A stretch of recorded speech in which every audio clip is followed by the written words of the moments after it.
have your key to the building, and I just don't want you to admit.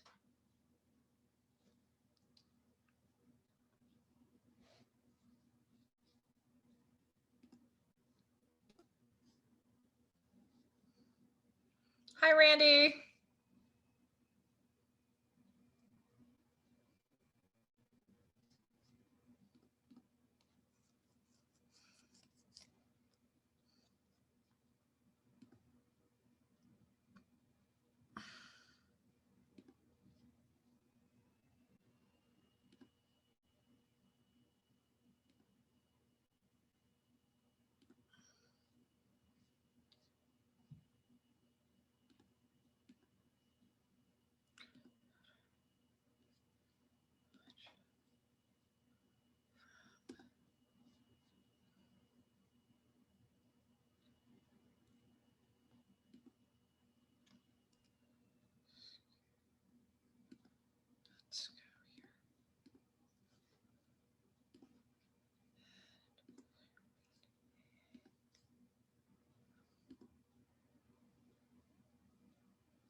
Hello, everyone.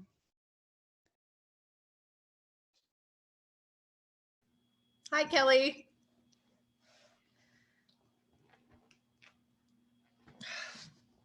Matt, no, come on.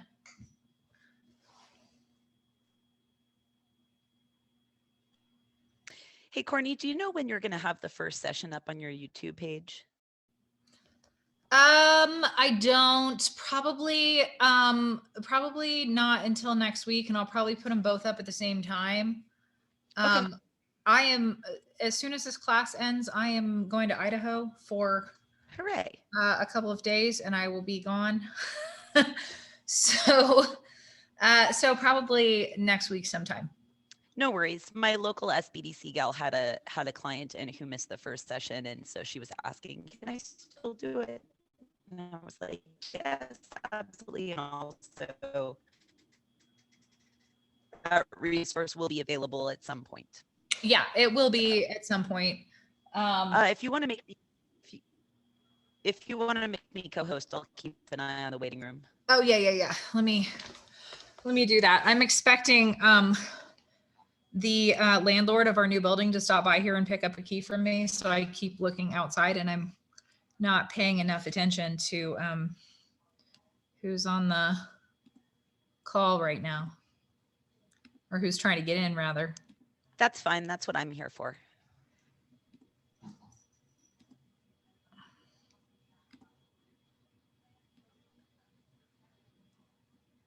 Yeah, I got it.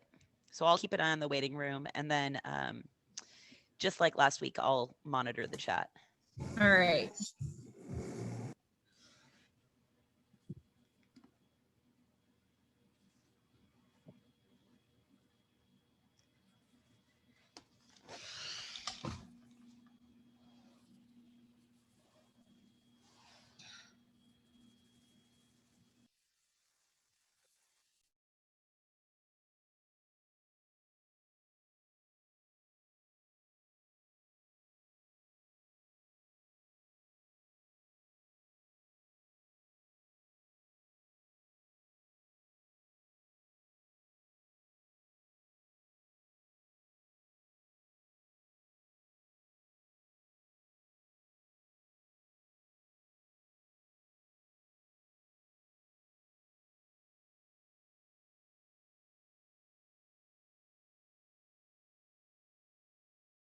Oh gosh, you hold a little like human being no matter what. Yeah. I think it's one of the boys. It's like in June, they went.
Okay. My other suspenders, I throw to shit.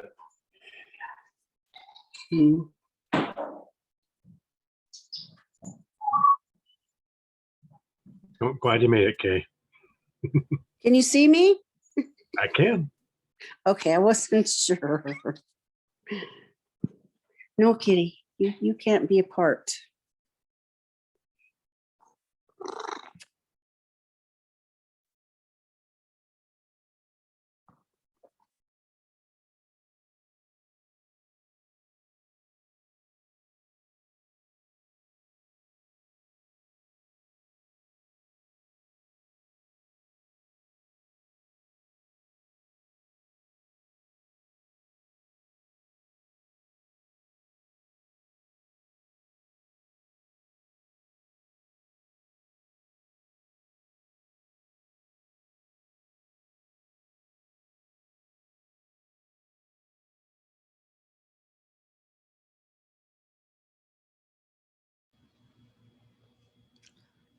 All right. Hi, everybody. It is 4:31 just now. I'm going to give it just a couple of minutes for folks to sign on here, and then we will get started.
All right, everybody.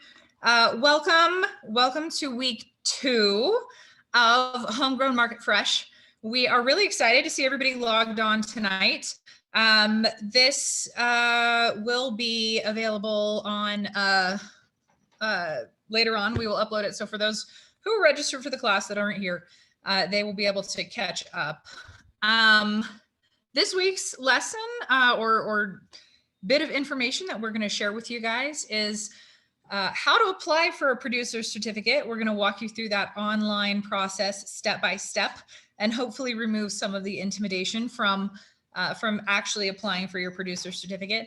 And then we have Randy Robeson here and Todd also, and they are going to do a presentation for you about planning your market garden. So there are a few things that are a little bit different between having a garden for your own amusement and enjoyment and actually having one as a business. And they're going to kind of touch on some of that tonight as well. So we welcome them to tonight's class.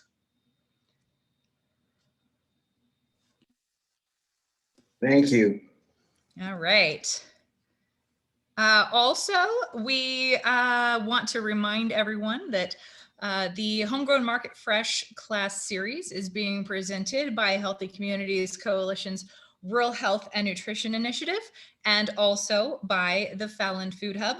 Both organizations are committed to creating an equitable and diverse local food system and creating market opportunities for local people to sell and grow food with local people. So we are pleased to be able to offer this opportunity to you guys. And of course, for those of you who are participating in the class and who do want to sell produce at a farmer's market, you will have an opportunity to sell at a variety of farmers markets in Dayton and Fallon and be reimbursed for the cost of your producer's certificate as a participant in this class. All right, so just as a reminder, what the whole course is going to cover, those of you who were with us last week and joined in, got the basics of producer certificates, why you need a producer certificate, and also a really fantastic presentation about food safety for the market gardener. So that was last week. If you weren't able to sign on last week, that will also be made available on the Healthy Communities YouTube channel. Part 2 is tonight. As I already mentioned, how to complete the online producer certificate application and also planning your market garden. We've got one more opportunity to come together next week, and that is going to be what to expect at the market. Presentation from Brianna Coons, who is the Farmers Market Manager in Carson City, and then also harvesting to sales, how to market your produce at the farmers market, packaging, pricing, everything you need to know to be a vendor. All right, so let's get right to it. I am pleased to introduce Justin McIntosh. Justin is the manager of the Dayton Farmers Market. He's been involved with that market and with local farmers for a number of years. And has put together this presentation for you guys to help navigate the potentially intimidating process of getting a producer certificate. So I am turning it over to you. Welcome, Justin. Thank you. How's it going, everybody? So this is part 2. We're figuring out how to actually do the application online, which is just going to be a simple, kind of boring walkthrough, but we'll cover all the details to hopefully get everyone familiar with it and remove all the fear and doubt and concerns that you may have. Next.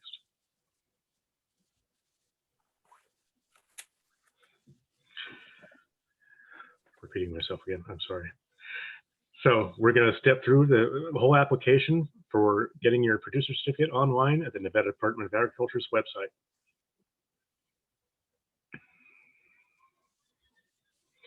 To get started, you're going to go to this website. We'll get it posted in the link if anyone wants to mess around with it now. But this is the NDA's website, agri.nv.gov, and we'll get you there. And once you're there, next. This is the page you'll see. There's a lot of information on here. All the information that you need for getting your producer certificate is somewhere on this website. As far as the certification goes, there is an FAQ section up top that you can check out. And for actually getting started on your registration, you're going to click on the online producer vendor registration where the orange arrow is. And that'll take you to the next page. Once you get here, this is just some details about how you can pay and some contact information about who you're going to deal with regarding your application, which is Shada Sanjita at the NDA. She's pretty awesome and easygoing. Once you're on this page, you'll see that there are a couple things. We're going to go straight down to create new account. Once you have gone through this whole process, you'll be able to come back to this page and enter your number and passcode. So don't worry about that now. We'll click create new account, which takes you here. This is where a lot of all your details will show up after you've created an account. So for now, you just click start new application. There's nothing else you have to worry about on this page.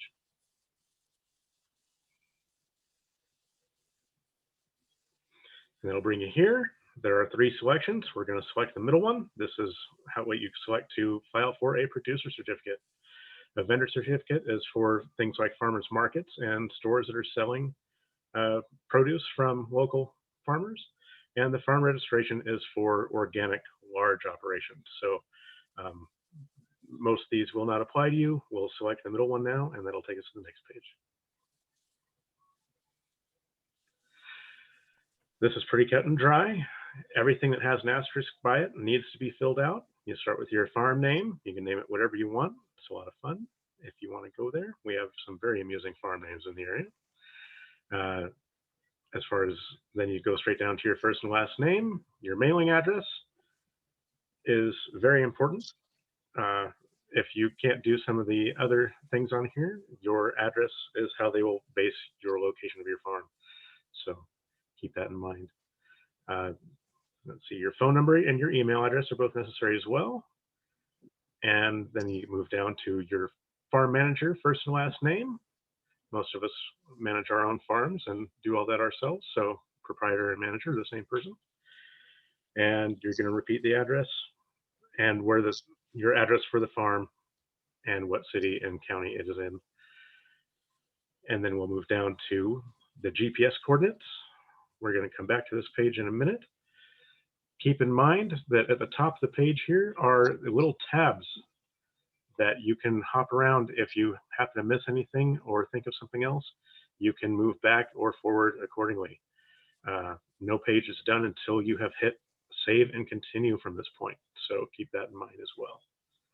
Let's go ahead and look up how to do the GPS coordinates. This is kind of intimidating. If you really can't do it, it is not necessary, but NDA really appreciates having this information. So you can go to maps.google.com if you're on a PC or phone of any type. You can type that website in and do most of this, or you can use the apps on your phone, whether it be iPhone or Android. We've got all the details on here, but I'm just going to cover the PC steps. So maps.google.com, enter the address of your farm or garden into the app.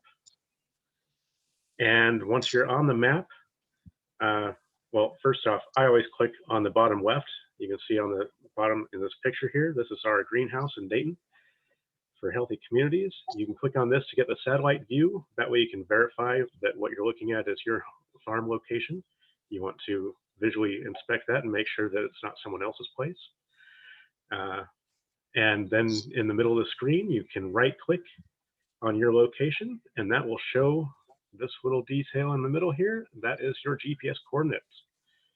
And they're kind of big and detaily. I just copy and paste them myself or write them down on a notepad while I'm going.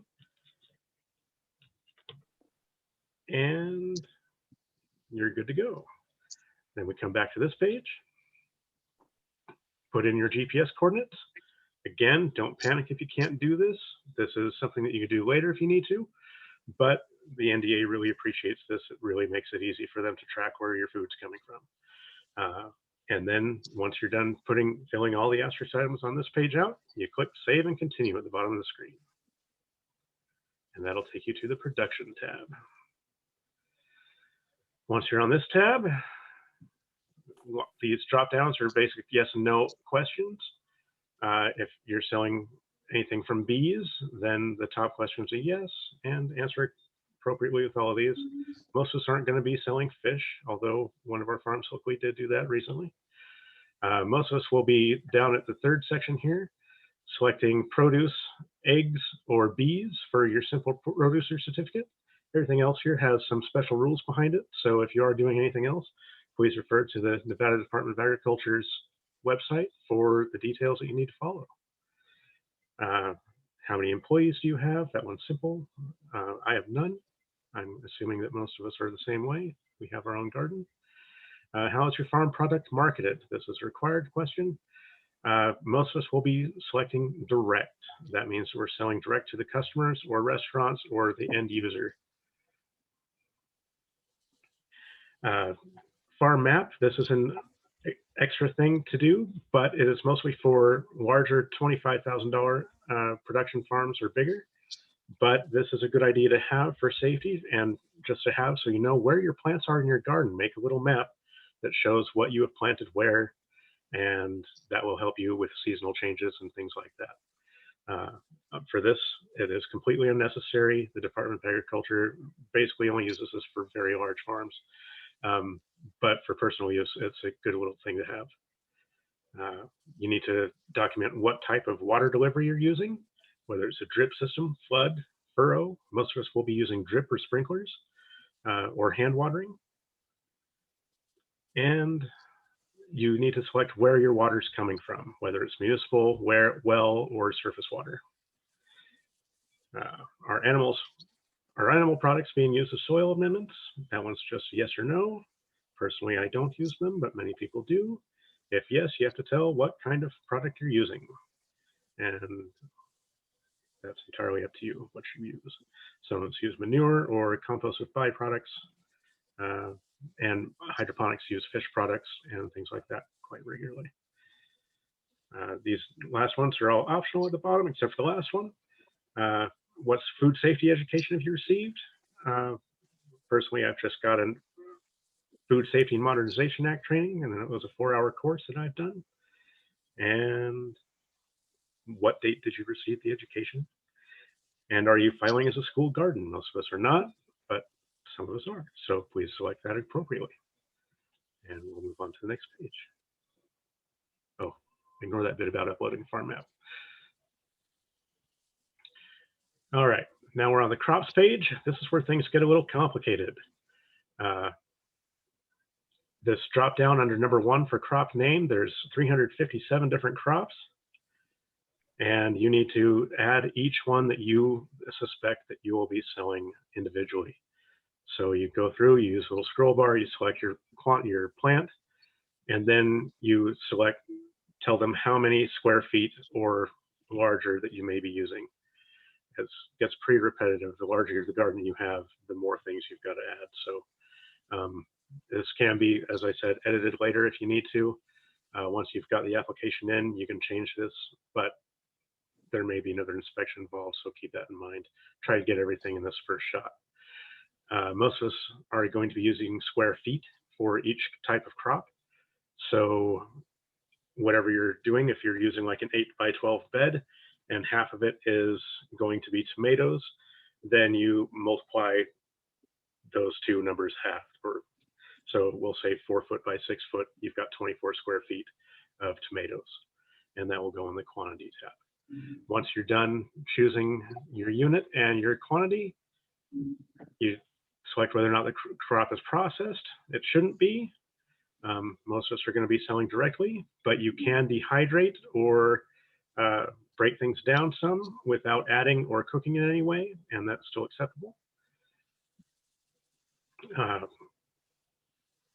You also need to select how you're producing, whether it's an indoor, like a greenhouse, outdoor, open garden, or raised garden beds, or total farm. And then there's hydroponic, aquaponic, and aeroponic. Most of us are not going to be doing any of those. But if you are, please look up the guidelines to doing that with the NDA. Almost none of us will be doing USDA certified organic. That is a whole different registration process. And once you're done, and you're going to be going through this a lot, this page is going to become your best friend for the next half hour as you add all your crops and get these details done. Do not click Save and Continue until you are done adding all your crops. Just click the Add Crop button. And that will take you to this next page.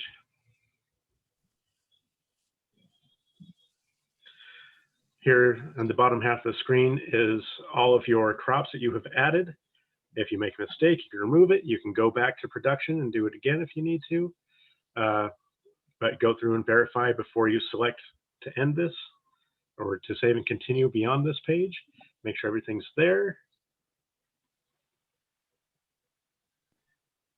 And be sure you fill out all the details as you go. Sorry, just blinked out there. All right. So once you're done and all your crops are on there, you click Save and Continue. And that brings you here to the Sales tab. Again, you can move tabs back and forth. If you have any doubts about what you've done in the past, go back and look and Save and Continue again after you fix it. Answer the following questions. All of these are required, but they're very simple yes and no's. Almost all of them are no. Most of us don't distribute outside of Nevada. Just answer honestly, it's not a big deal. Do you produce more than 25,000 annually in crops? Most of us don't do that either. I certainly don't. Have you in the last 3 years exceeded $25,000? Definitely not on my farm. Do you have buyers beyond 275 miles of your farm location? Probably not, but maybe occasionally. Do you sell to a distributor that sells products beyond 275 miles of your operation? Hopefully not. Most of us are local farmers and we are trying to keep it that way. Does your total annual farm sales exceed $500,000? Definitely not in my neighborhood. And I think most of yours as well. And do you sell directly to the end user? This is a yes question for pretty much everyone here. So keep that in mind. If you're selling directly to people who are going to eat your produce, cook it, or sell it, then yes, you're good to go on that. And then we click Save and Continue. takes us to the interests. These are just some basic questions from NDA. The top question allows you to be searchable in the NDA's directory for buyers. Personally, I don't know where to find this yet, but as a side note, you can go to nevadagrown.com and register your farm there to make your farm more easily searchable via Google or any other search engine. Nevada Grown is a nonprofit that basically throws in a whole lot of free advertising for you. So be sure you sign up with that if you're interested in advertising yourself in any way. It's a great resource. Next up is the Senior and WIC voucher program. These are both also very useful. Our area is very well populated with seniors, and with WIC and that's for the Women, Infant, and Children's program. Most of us have women that are on that program as well in our areas. Both of these programs provide coupon books to these individuals to spend at the farmers markets. And I highly recommend doing that. Our market personally took in like 200 of these coupons last year from just the senior program and another 50 from the WIC. And it was a good source of income. This last question just asks what kind of training you would be interested in. If there's anything that you don't know about your farm that you think you could learn from the NDA, put it in there. They're happy to know. And everybody that we work with there has been quite helpful and very nice so far. Let's go to the next page.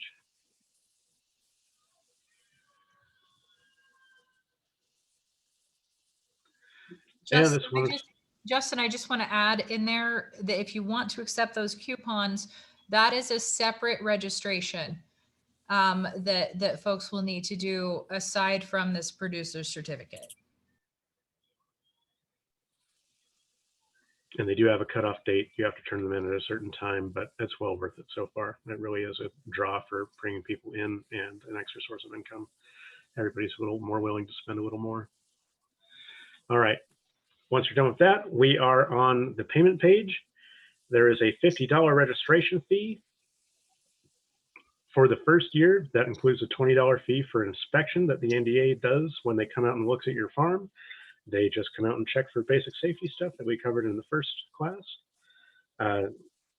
Subsequent years will be $30 for your certificate fee. So if you show up to 4 of our sponsor markets from this program with your produce, we will reimburse you for the $50 for your first year. And just because we really want people to come join us, be sure to fill all this out appropriately. This is all required stuff for your billing stuff. Once you're done, you click a little box to verify that everything you said is true and submit and process payment. Once you're done with this, that's the end of this process. Then you just wait a little bit. Let's go to the next page. It usually takes about a week to get an email back from NDA. It depends on how many people are in the office or when at this point due to COVID. And last one we did, it only took like 3 or 4 days. So that was nice. Once you get your email, this is some very vital information. Be sure you save these 2 numbers by the green arrow. Not these particular numbers, the ones that come in your email. This is one of our farms. These let you sign in back at the beginning of the website in order to check the status of your farm. There we go. And you'll just sign back in and you can go through and update any changes that you might have with these numbers, but be sure you save them, write them down, put them on a sticky note on the side of your computer, on your cat, wherever it needs to go to make sure that you've got these numbers and save them. It's a pain in the butt to go through all this again because you lost your numbers. You can email NDA to get your numbers back, but having to wait another week might suck. So keep that in mind, save these numbers and you're good to go. That's it. Once you've got your certificate, you can sell your produce at any farmers markets, to any local restaurants, and other such things. Thank you very much for putting up with this. And we hope to see you guys next time. Thanks, Justin. And Kelly, I have to apologize because on that last slide, I totally didn't go back and put your markets on there as I intended to. Do you want to go ahead and tell folks which markets in Fallon they can participate in? Yeah, absolutely. So in Churchill County, if you participate in any of the 3 major markets that we have, the Green Goddess Market is being sponsored by the Churchill Arts Council. It is a once a month market. There is no fee for vendors. So that's a particularly good one. The second would be if you participate in any of the events that are on farm at Latin Farms being facilitated by AMIC events. Those are eligible for reimbursement. And finally, there will be a weekly farmers market that is in the planning phases at the Village on the Reno Highway. And that is also a market that is eligible for reimbursement. All right. Thank you so much. Randy and Todd, can one of you guys let me know which one of you is going first? I think actually I'll go first. I think Todd, his planning tool would be better to be able to use after we go through mine. All right, fantastic. And Randy, do you have a presentation that you need to screen share? Yes, I do. All right, I'm going to enable screen sharing for you here just in like 2 seconds. Okay.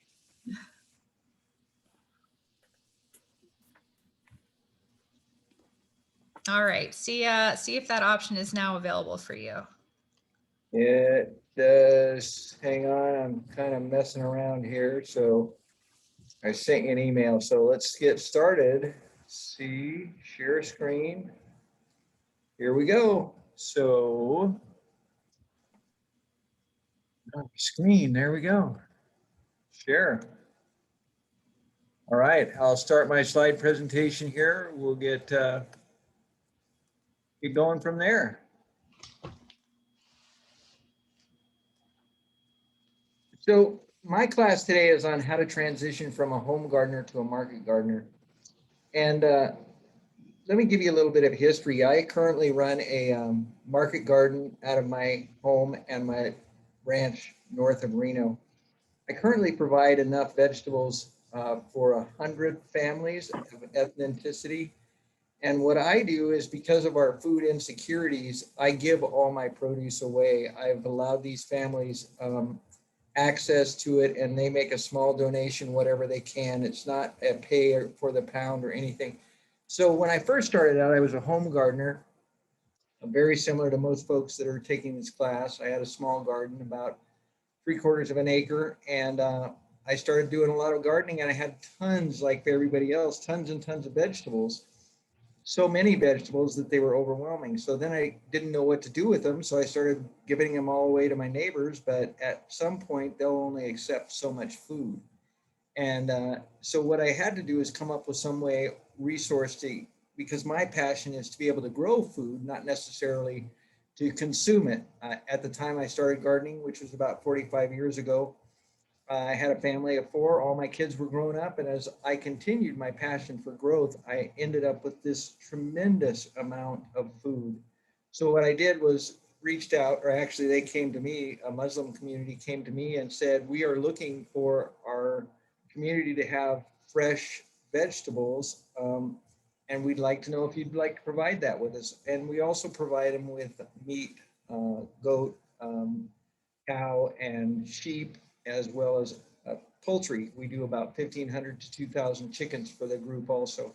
We just charge them our costs on those, and we sell them to them live, so there's no processing fee. But what I wanted to talk about today is transitioning from the home gardener, which most people do, into the market gardener. And the big thing is there's a book out, and I really recommend, if you've never had an opportunity to pick up this book or read this book, it's by Jean-Martin Fortier. And Jean Martin, anyway, he writes a great book. I saw him speak at the Grass Valley Small Farm Conference, and then I've met with him a couple of times since then. And he has a great book to help you. He does his garden on 1.5 acres, and he makes well over $100,000 a year on 1.5 acres. And he uses the French intensive method, which is what we'll kind of discuss today. What we think of a big farm is like this. This is the typical row farm that everybody thinks about. And what we need to do is transition that thought into what your garden looks like. And most of us have small gardens or small productive gardens, something similar to the slide on the right.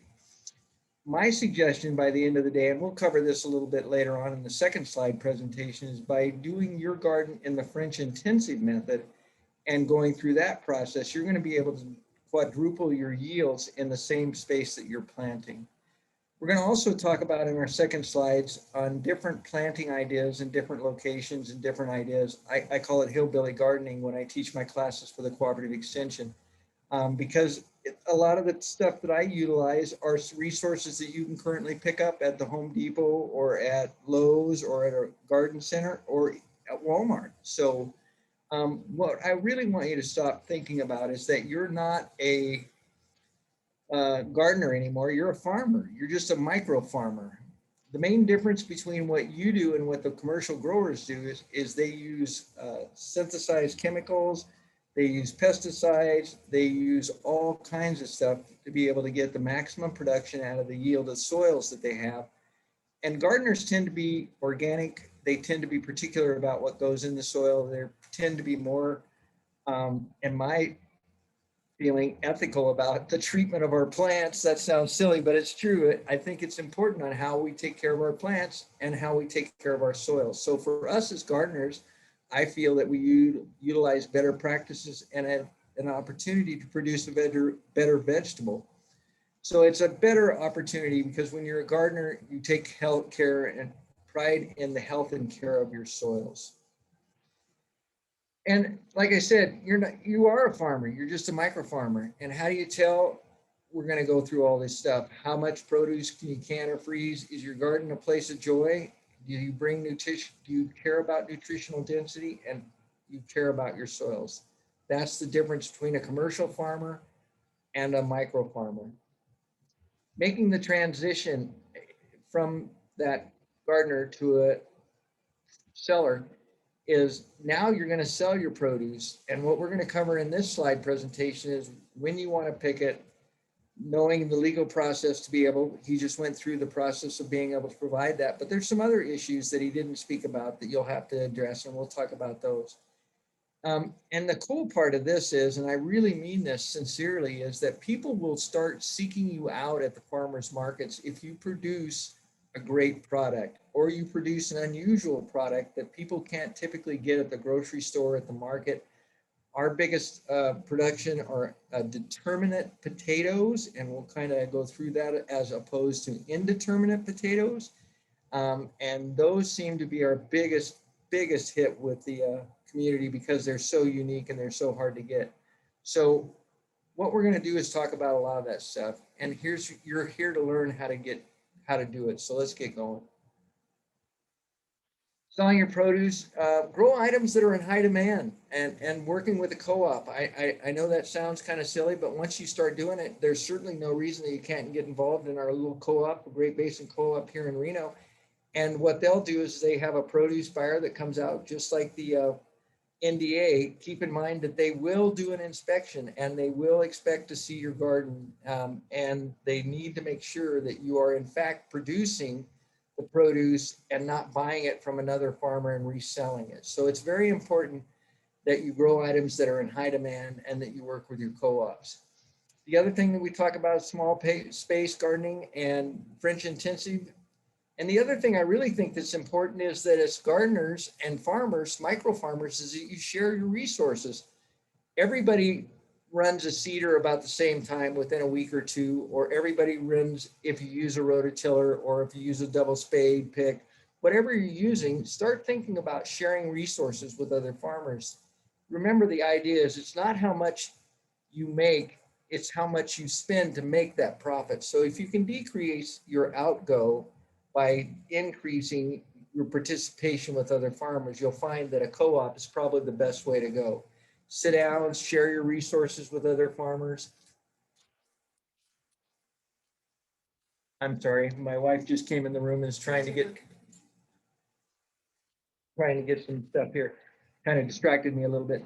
And the other thing you want to know is how to pick the perfect vegetable. The most important thing that we're going to talk about is water, if you're on a well or if you're on city water. And I think this is really important as we go through the slide presentation. Growing crops that will bring you the biggest cash are in the highest demand. I pulled this up off of Google.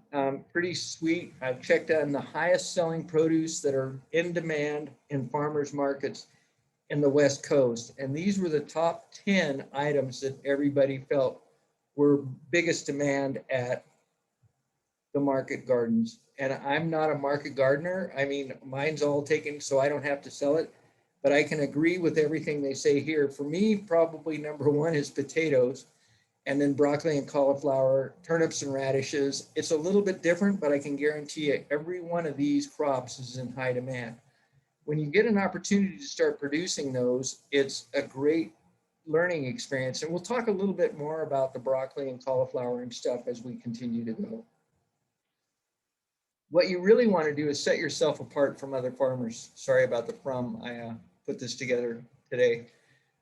Whenever you're selling to a restaurant or you're selling it to a community or to people, they're looking for very unusual crops. It's important to be able to come up with something that sets you apart. When you choose a beet, there are several different types of beets that are available. You've got dark beets, you've got bull beets, you've got Chayoga beets, you've got so many. Find a beet that's completely unique and then set that out, because that's going to set you apart from the other people that are at your tables. And when people go to farmers market, they can buy lettuce from anybody, but if you have the best looking lettuce or you have a different variety of lettuce that none of the other local growers have, then you're going to be set up and you're going to be seeked out every time those people come, because they know that they get a quality produce that they can't get from anybody else. So set yourself apart from the other farmers.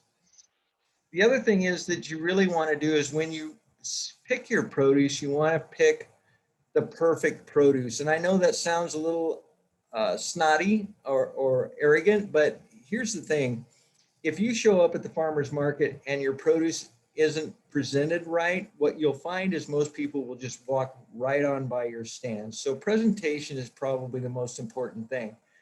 I was the president of the Nevada State Fair, and I used to stand in on the gardening, they had a champion gardening program there, and they would allow the Bonanza produce to come in, and the produce companies would evaluate all of the produce based on what the consumer had entered to judge to be able to win champion gardener. And one of the things that I found that was really, really unique was the fact that they were looking for the perfect vegetable. They weren't looking for the biggest grown, and that was what typically everybody did, is bring in these giant, enormous size turnips and radishes, which were great if you wanted to win the biggest category, but it didn't do anything for production or for sales. So when you start looking at your produce, make sure that you pick up the nice ones, the clean ones, and wash them off, make them very presentable, put them in bunches and make them presentable so people can get them. What we found when we sold produce is that it's easier for people to buy them either by the pound if you have a scale, or if you pre-package a set of yellow crooked necks or green patty pans or a baggie of broccoli. It's actually a lot easier if people can look at it and see a price on it as opposed to a per pound. Now, some farmers markets may not want you to do it that way. I'm not familiar with how they do it, but what my suggestion is it's a lot easier for you if you have broccoli set at $2 or $3 or whatever the going market rate is for a bag, or same thing when you're doing yellow crooked necks. If you put 5 or 6 in there and you're getting whatever it costs on that, it's just a little bit easier. Same thing with your bunching onions or your beets. If you put all that stuff into a particular item and set it all up, then you're going to be in a better position to be able to sell that product. And people will seek you out because it is so easy. They're not saying, well, I'd like 3 pounds. And then you're spending that moment in time trying to figure out how much that's going to cost them. And then you've got to deal with all those issues. What you need, and he's already covered it, to sell your produce, it's very important you have that production certificate. I actually keep a copy of it on my phone. So whenever I go anywhere, especially since we sell eggs, we distribute eggs to Rail City Garden Center as well as other vendors here in town. And they do require a copy of the vendors of your producer certificate in order to be able to sell at somewhere other location. So if you're reselling it or selling it to a vendor, you will need to give them a copy of your producer certificate. It's easy enough for the NDA to look the stuff up, but they always require anywhere you drop off your produce or your product for resale, like if you're going to go to the co-op or something, they will require a copy of your NDA certification. So important. Plus, if you're planning on selling, these are some of the other things that you need to really look at. Farmers market permitting and requirements, you know, that's an important aspect. Each farmers market has their own requirements, and it sounds like you guys have got everything pretty well talked about in the past. So if I'm covering some of this stuff, most of that's the responsibility of the farm manager, farmers market manager. He'll usually give you all the information. And then site location, and then food handling requirements and food established permit requirements. Those are just some of the other things that you'll need to look at when you start getting into the farmers market stuff. And they're just quick information. Just have a good idea of what's required in your county and your area. And the only reason I bring that up is because I know this Zoom meeting doesn't necessarily specific to Washoe County or Churchill or our regional areas that are close by, but it does have some valuable information for you to be able to get hold of. Water. This is probably one of the things that I think is the most discouraging part of any kind of production farm. I noticed where I live out here in Golden Valley, there's a small little farm that's just produced a bunch of items, and they're starting a small farmer's market at their house. And unfortunately, they're on a domestic well. So when you start getting into water, you need to know what your water rights are. If you're going to sell your produce, you're considered a commercial residence, which requires water rights. There was a little farm about 15, maybe 20 years ago out in Fallon called Sunrise Farms, and they were phenomenal. They produced chicken, they produced beef, they had 5 acres of the most beautiful and incredible garden. And the neighbors got upset with them because they had all this traffic. And the only way that they were able to shut the business down was because this 5 acres had a domestic well. So if you have a well, the well only entitles you to 1,800 gallons of water per day, and that's for domestic use only. If you're selling your produce, you need to make sure that you have the appropriate water rights secured for that. You need at least 1 acre foot to cover that well. And in certain areas, you can apply to the Department of Water Resources for water rights. I have commercial water rights. I applied for them just like everybody does and was received my permit for my water rights for my well. So water is probably one of the most important things. If you're on city water, Tumwa, and you're paying it, you have no problems. If you're on city water in an outlying area and you're paying for it, it's no problems. The water thing is all about money. So you always got to realize that the water is the most important thing, because without water, you're not going to have a garden. The other thing that's often overlooked is when they start putting together these little market gardens and start to put this stuff, is that you're going to need to have some packaging supplies. You got to be able to make this stuff ready to go. People are going to want to pick it up.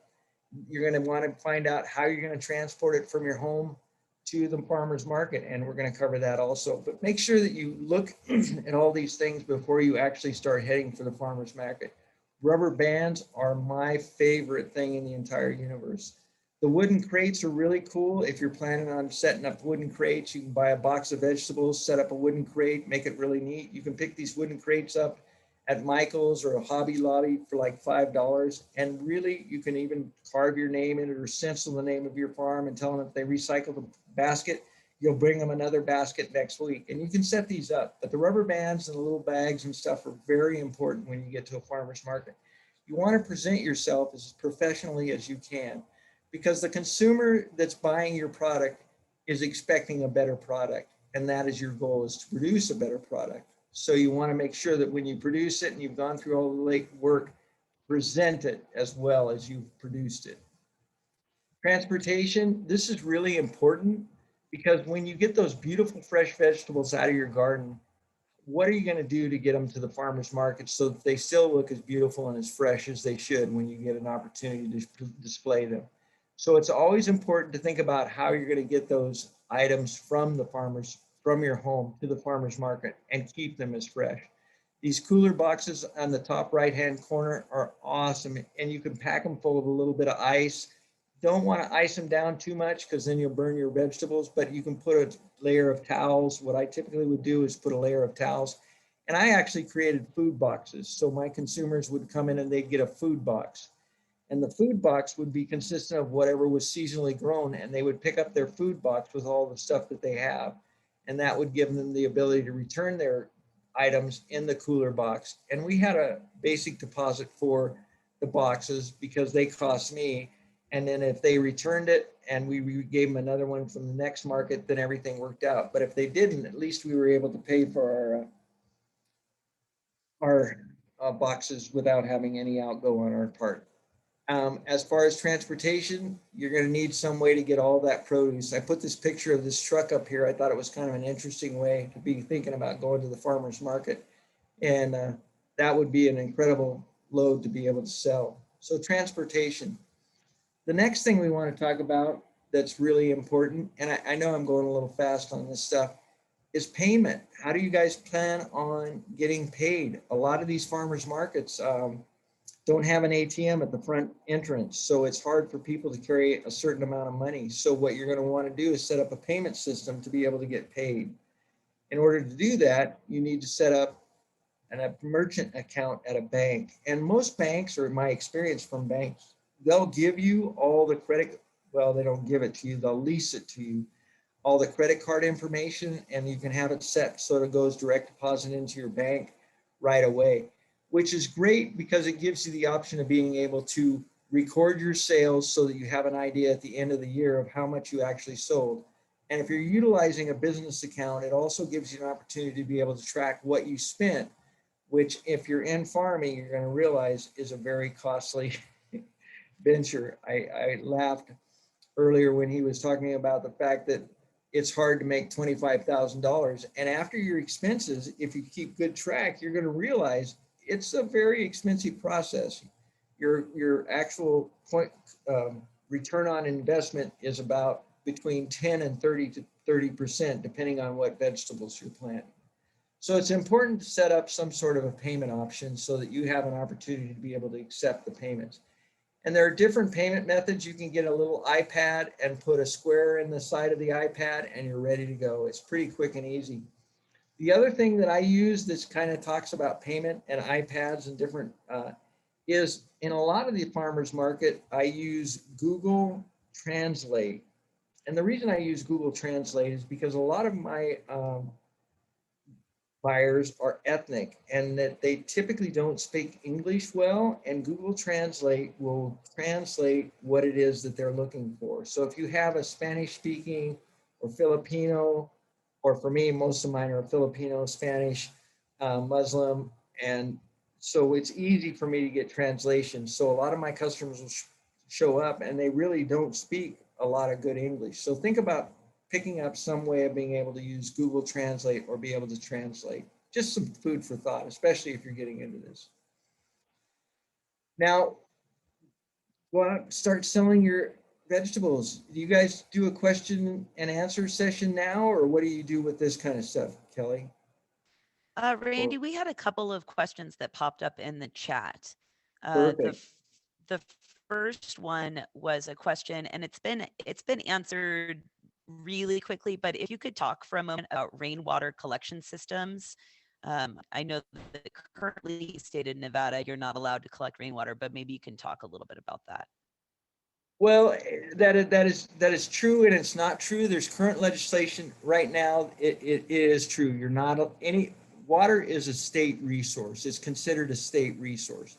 So anytime the water hits any surface, and this sounds ridiculous, but if you actually look into water as much as I did after Sunrise Farm lost their license, you recognize that the state of Nevada has basically reserved the rights to any water. You can't divert water out of a ditch. You can't touch water without having the state water engineer come out and evaluate what it is that you're doing. Collection of rainwater has been considered a state resource. People were collecting snow, they were collecting all of that. And the state of Nevada recognized that that could create some problems if everybody did that, because each water or hydrological basin has a certain amount of intake based on rainfall and snowfall. So what they said is if it hits the top of a surface, the state owns it. Any water, snow, anything, frost, they own it. If it's got moisture in it, they own it. And you are not allowed to touch it or convert it or do any divert it or anything without some sort of resource. Currently, there is legislation in process, and it may have already passed, I just haven't followed it up this recently, that you can collect rainwater. Now that, again, like I said, I haven't looked up the current legislation, but there was legislation last year when I was involved in the legislative action committees on poultry processing. There was legislation in that was active to change that, and it may be changed already. So that's a great question. Next question. Yeah, the second question was also related to water, and it was a question about where someone would go, a residential well owner would go to apply for commercial use permits on to get additional water rights.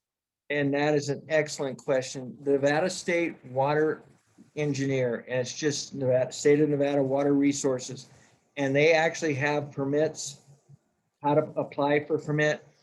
But I'll be honest with you, I hired a water engineer. I used a company called Turnip Seed Water Engineering, because there are so many legal processes that you go through.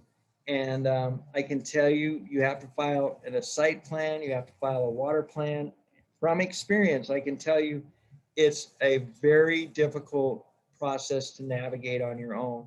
And if you hire a water engineer to do it, what it does is mitigates a lot of the hurdles, because the water engineers know how to be able to word the appropriate information to be able to make sure that you are able to acquire those water rights. The one thing that I want to say is that in certain areas, the water rights are very difficult to get. I know that in my particular area, in the geographical location of area 91A, it was difficult to secure water rights because they are so hard to get because everybody wants them. So there were only 2 acre feet completely available, and I was the only person to acquire them since 1986. Nobody else since 1986 has acquired those water rights in that particular area. So it doesn't mean just because you apply them that they'll be able to give them to you. The way I describe it is, if you think of water rights as a big bowl of water, and that being a hydrological basin, and each lot that they have designated available for a well is designated so many gallons per water. Each hydrological basin has X amount of water available. If you put so many straws in it and you're sucking out of the same hydrant basin, then at some point, without recharge, without extra added water, you're going to be in a position where there's no water available to be able to dedicate to you for water for your particular commercial well. So the important part about that is make sure and find out what your area is. And Golden Valley is 91A, East Lemon Valley watershed, Antelope Valley is 90. So I'm very familiar with all of them just through the fact of education, just like everybody else here. You're taking this class because you're trying to get an education, but water rights are a very difficult thing to procure. Sometimes you can find them. People will just have them for sale. And again, they are based on a hydrological basin. Buy water rights off the Truckee River, you're not going to be able to transfer those out to a hydrological basin in our North Valleys or out in Churchill County or certain areas. And I know that's probably a lot more information on water rights than you probably need to know, but it's just how I am. So next question. So those were the 2 unanswered questions. I did want to let everyone know that I looked up the 2017 Assembly Bill number 138, which is related to rainwater collection. And that does stipulate that it is for domestic use only, so that you can collect it for household use, but not for commercial use. Correct. And I knew that they had changed the legislation. And I think their biggest thing is that they were worried about some of these larger pot farms. At least that was the discussion during the legislation, that the pot farmers were going to collect all this rainwater and steal all their rainwater. And And some of those grow farms are huge, and the opportunity for them to collect large quantities of water are significant. So I understand that, being that again. And let me tell you something about the water resource people. Working with all of those people down there, they are absolutely fabulous. If you ever have any questions, just give them a call. They are wonderful, wonderful people. And the big thing with this water thing that I want to say is that when people typically get in trouble, it's not necessarily because the water resource dude's driving around in his little pickup and sees the, like this gal's got the commercial farm and selling produce. It's not that. It's your neighbors. It's the people that live next door that are pissed off because you're selling produce and you have this beautiful garden and you're doing something that they wish they would have done. And so what they do is call water resources and report you. And at some point, once you get caught, it can be up to a $10,000 per day fine. So that's why I bring this water up and why it's so important, because so many of these great little farms have been closed as a result of water issues. And you can do it on the sly. I'm not saying you can't, but I can tell you that if you're going to do it on the sly, be prepared, because somebody's going to rat you out. And that's when I talked to the state water commissioners, they said 90% of the time there's a complaint about water, it's from a neighbor. So that kind of gives you a good idea of what your problems are with water. I just Okay. also want to add in that in this legislative session, there are a couple of bills that are related to farming and agriculture, specifically trying to encourage cities and towns to take publicly owned land and incentivize urban farm and community garden programs. So there is absolutely the potential as we move forward and we have the legislature more focused on farming and agriculture to remedy some of those water obstacles. And I agree with that. The thing is that when I went through it, it's not just the state water engineer. I was sued by Washoe County. Specifically, they took me to court and petitioned against my water rights. So I had to fight that battle before the state water engineer, and fortunately won. But again, be prepared depending upon your county. Water is a valuable resource right now. For 2 acre feet, they can build almost 8 houses. So keep that in mind when you start thinking about how important water is. Okay, any other questions? I am going to see if I can get back to my next slide presentation, and we'll go from there.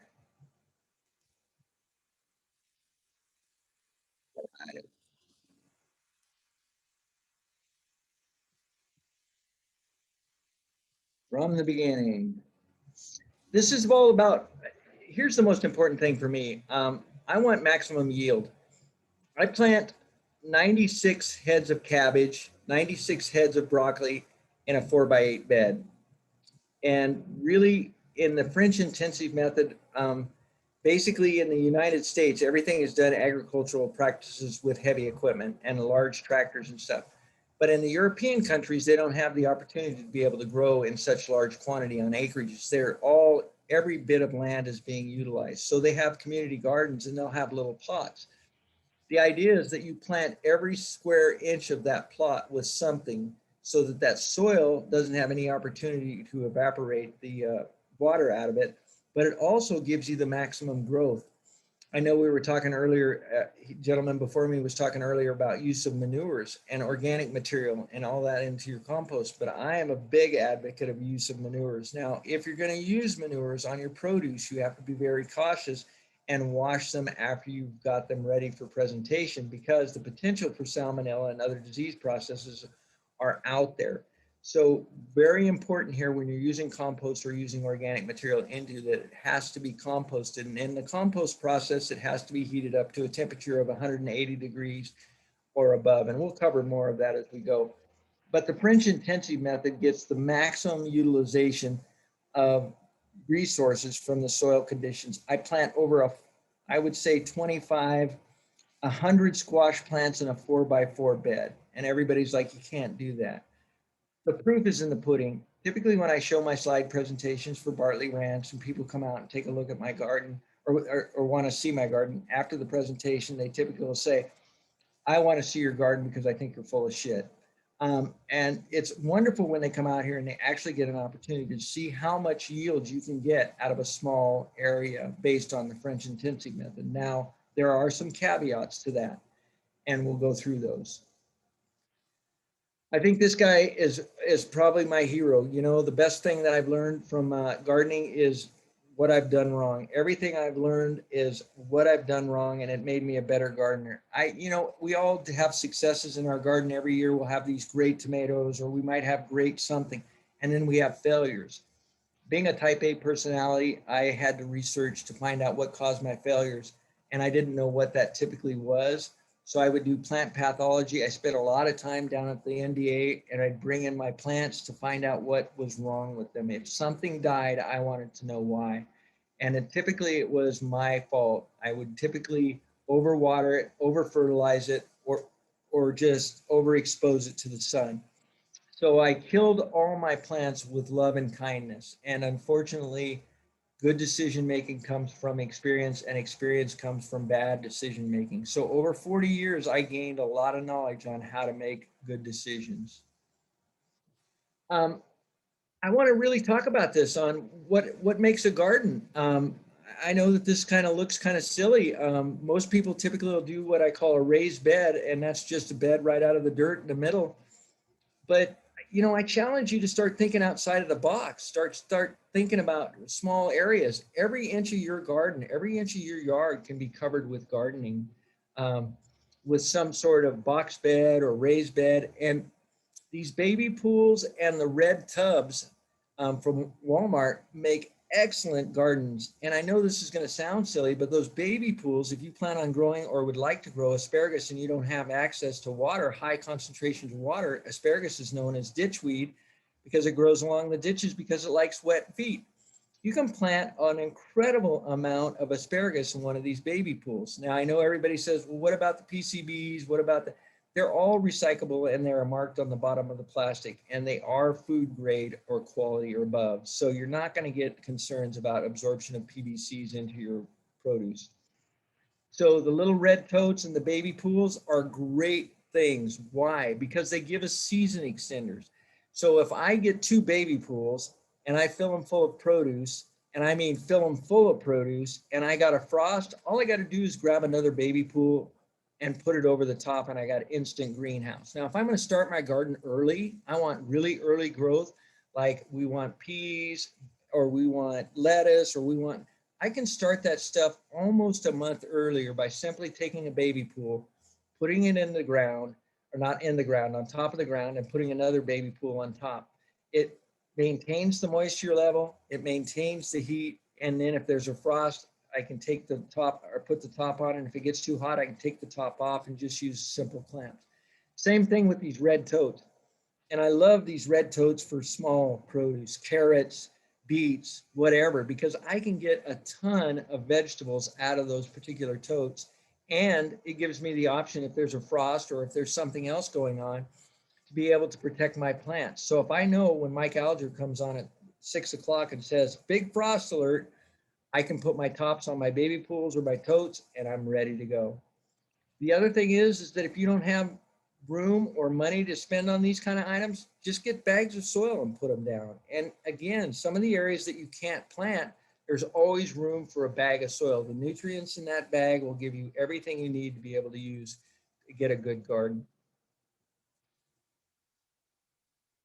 That orientation, the one thing I just went down here and I looked at this new little farmer's garden that they've got, and all their beds are basically east to west. And I know this is going to sound silly, but the sun rises basically from the east and sets in the west.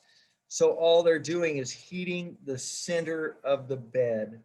If you plant your beds with a north-south orientation, and I'm talking about your rows, I don't really care which way your beds go. All my beds face north-south, but my rows go east-west, because what happens is when the sun comes up in the morning, it will heat up the sides, and in the morning and the afternoon, it heats up the top, and in the evening, it heats up the other side. So orientation will increase your productions and your yields based on heat. If you have a cold night, you've got a better way of surviving that if you've got the thermal mass in the soil heated up to the highest temperature that it can. That's why a lot of people in areas will say, oh, my garden got frosted last night. And the guy next door said, man, none of mine got frosted. So microclimates also produce a lot of things like that. But if you can increase your thermal mass and make your microclimate a better growing, bed orientation is by far one of the biggest ways to be able to increase your production. If there's questions, Kelly, just throw them out at the time. I'm not so excited that We don't have any questions at the moment, except for people proclaiming their love for you in the chat. So. The gardener does not make the plant grow. Our job is to create optimal conditions. And you know, that is so true. The one thing that I think is probably the most important thing is the soils. And I have become passionate. I think in my next life, I want to be a soil scientist. I spent a lot of time going to the universities and taking soils classes. Spent a great deal of time with Craig Witt. Those of you that are familiar with this, and I can talk about it here because I'm not at the university. I can't talk about specific companies at the university. But Craig Witt with Full Circle and I are very close friends. We spent a bunch of time at the New Mexico Chili Pepper Institute. We went down there and spent a bunch of time together and went to the Chili Institute on how to grow peppers. I know that sounds silly, but I also went to Stockton to learn how to grow onions. I went to Empire to learn how to grow garlic. I went to Monterey to learn how to grow strawberries, artichokes, all the cole crops. So it's very important to me. The one thing that every single place said was the soils were the most important thing. So our job isn't necessarily to grow a plant, it's to produce the optimal conditions. Hey, Soils Randy, versus, we had a question pop up in the chat about whether or not you've had any challenges or problems with overheating the roots of your plants. One participant had a problem with that last year using black containers. yes, and I use a cold mulch to be able to suppress that. Once it starts getting hot, and we'll discuss that, I've got that in this slide, we'll discuss cold mulches versus hot mulches and what's important about planting that. Again, our goal here at the end of this class is to make you a more productive gardener by utilizing some simple techniques. And for me, 200 pounds of carrots is not unusual in a 4x8 bed. And I know people are like, that's impossible. But when you see some of the slides that I teach when I teach at the university, again, every time people see them, they want to see my garden. So it's always fun. Soils versus dirt. I think there's a big comparison. Soils are what we plant our garden in. Dirt is what we clean out of our house. If you're planting in dirt, which typically are your native soils, your organic material is less than about 2%, and your alkalinity is so high that majority of your plants will not grow just on the pH. And we'll cover some of that as we continue to grow. So when we talk about growing high capacity vegetables, you need to make sure that your soils are correct. And why is it so important is because each of these essential nutrients are important for the life cycle. And it's not just the NPK, because every time you go to the garden center, you look at all their fertilizers and it's 15, 15, 15, but that doesn't mean anything if your pH is off. You've got to have the magnesium to be able to get the calcium absorption in tomatoes. Everybody says, I put tons of eggshells in my tomatoes. I put tons of oyster shells and I still get blossom end rot. First question I ask is, have you ever used magnesium? And they say, no, I've never even heard of it. In the body, we have red blood cells and they transport oxygen through our body. Magnesium is the transport agent for calcium in your plants. So if you don't have the appropriate amount of magnesium, it doesn't matter how much calcium you throw into your soils. You can put 500 pounds in there. It's not going to change the absorption rate until you add magnesium. And everybody's like, magnesium, where do you get magnesium? Epsom salt, 2 tablespoons in 1 gallon, and you can either mist the plant or pour it around the plants. Now everybody's like, well, what about the salt? What about the salt? And I agree with that. But anytime you put water on your garden, you're increasing the salts already. All the water that we receive, whether it's out of a well or out of the state or out of the city, is got a pH alkalinity so high. The reason for that is because They keep the pipes from being corroded. If they had a low pH and they were acidic, what would happen is it would corrode all the pipes. So it's very high. Most pHs, and you can go to Tumwa because I did this, and for each area where, or even your local water agency, regardless if you're in Churchill County, Story County, or any of the outlying counties, they are mandated by law to give you what the pH and what the mineral concentrations are of your water. And you're going to need to know that, because what my next slide is going to show you is how important the absorption of nutrients are based on availability of nutrients on pH. Now you start looking at the macronutrients and we realize that there's a narrow window on a lot of these that are not going to be available to you if your pH is off. And remember, every time you put water in your garden, you're increasing the alkalinity. I don't care where it comes from, you're increasing the alkalinity. So you've got to offset that to maintain that pH. I went as far as changing the pH of each bed to match the nutritional needs of the vegetable that I was planning on growing in that particular year. And that's very easy to do, particularly for us because we use a simple compound called elemental sulfur. And it's just a sulfur. You buy it at Home Depot, you buy it anywhere. It's just, and you can buy a 50-pound bag of elemental sulfur because they use it for so many different things. It's not necessarily all for soil conditioning, but simply adding elemental sulfur every year to your garden and doing a soils test to find out what your nutrient deficient is by far one of your most increase in production yields that you'll get. You'll spend $30 to get a very good comprehensive soils test, which gives you macronutrients as well as micronutrients. And then it tells you how to offset those to be able to get the appropriate pH, to be able to get the absorption that you're going to need to be able to maximize your yields. Amending your soils. I know that we had talked about this earlier. I predominantly use horse manure. That pile that we saw in the beginning where it was soils was about a, I don't know, 60-yard pile. Currently, I have about 6,000 yards of compost for my garden. And I used to keep it at my house, but it caught my boat on fire because it got so hot and almost burned down my house. So now I moved it out to my ranch. So it's really important that you compost all your manures. Now, one thing, when I started teaching at the university about 30 years ago, I was considered a pariah because I used horse manure, and everybody continued to say the salinity or the salts in the horse manure were so high. And they were talking about how you could use all these different manures and get a better. Cow manure was an incredible, steer manure, chicken manure. They're all different kinds of manures, but they all need to be appropriately composted, because what you're trying to do is heat it up high enough to kill any weed seeds, but also to kill any viruses. The three manures that I don't advocate in using are 3 Ps: people, pigs, and pets. And the reason that we talk about those particular ones is there are retroviruses. I know most women, when they're pregnant, they tell you not to clean out the cat box because of the potential for a virus. And the same thing with dogs. They contain pinworms, they contain all kinds of things. And the same thing with pigs. They have retroviruses. Everybody remembers the swine flu. Now, there is a compost that's currently being made of sewage sled from humans, and it's called Milorganite. And they say that the stuff has been processed down to the point of where there are no retroviruses. And a lot of people use it on their lawns and stuff. I'm not one of them. I prefer not to use any, like I said, people, pigs, or pets, regardless how safe they are or how much safety I hear about them.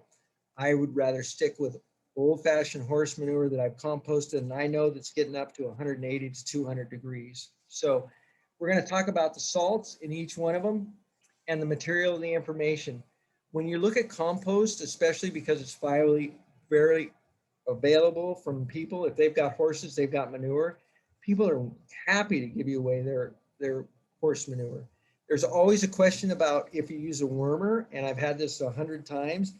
If you're using any kind of wormer, after about 60 days, it becomes inert, and you don't have to worry about it affecting your compost, because there is such thing as dead compost piles. And that's predominantly as a result of people using inappropriate pesticides or using inappropriate antibiotic on a particular animal and it kills all the pests. So you've got to be very selective about where you get your manure. When I used to collect manure, I would do an interview with people. I want to know what they fed them, how they dewormed them, and how they took care of it before I would take any manure. Sounded kind of like a drug deal. I would call them up and say, "You got stuff?" And they'd like, "Yeah, we got some stuff." "Well, tell me about your stuff." And then they'd tell me all about it. But then I'd ask specific questions. And if I didn't get the appropriate answer, I wasn't taking their compost. I wasn't taking their horse manure, because all I wanted to do is grow good produce, not have any problems with killing my compost or my worms. This tells you about the amount of nitrogen in phosphorus and potassium. All of these, if you look at the compost, is very, very high or very low in nitrogen. Poultry is really high. This is really the interesting part. When you hear people talk about, you can't put chicken manure on your garden, it's too hot. And everybody says, well, what's that mean? It's too hot. The nitrogen levels are so high. It's not the nitrogen levels that kill your plants. It's very low in nitrogen. The average Miracle-Gro is like 22% in. It's the salt in the poultry. When we actually look at the next slide, we'll go over the salts. How much salt is in poultry feces, and it's tremendous. So what you want to do is take a look at what, not necessarily the NPK, but what are the salts of the compost that you're putting in there. And keep in mind, the solution for pollution is dilution. So anytime you add water, you're going to pull some of that out. But also keep in mind, every time you add water, you're adding more salts. So it's always a great idea when you're creating your compost to just sprinkle, and I use it pretty liberally, elemental sulfur on everything. So here's the big thing I wanted to point out is on your manure sources, this is what your salts are. If you look at the average salt, boy, I'll tell you that beef, man, I'll tell you that steer manure's got high salts. And same thing with the chicken and sheep and llama's not too bad.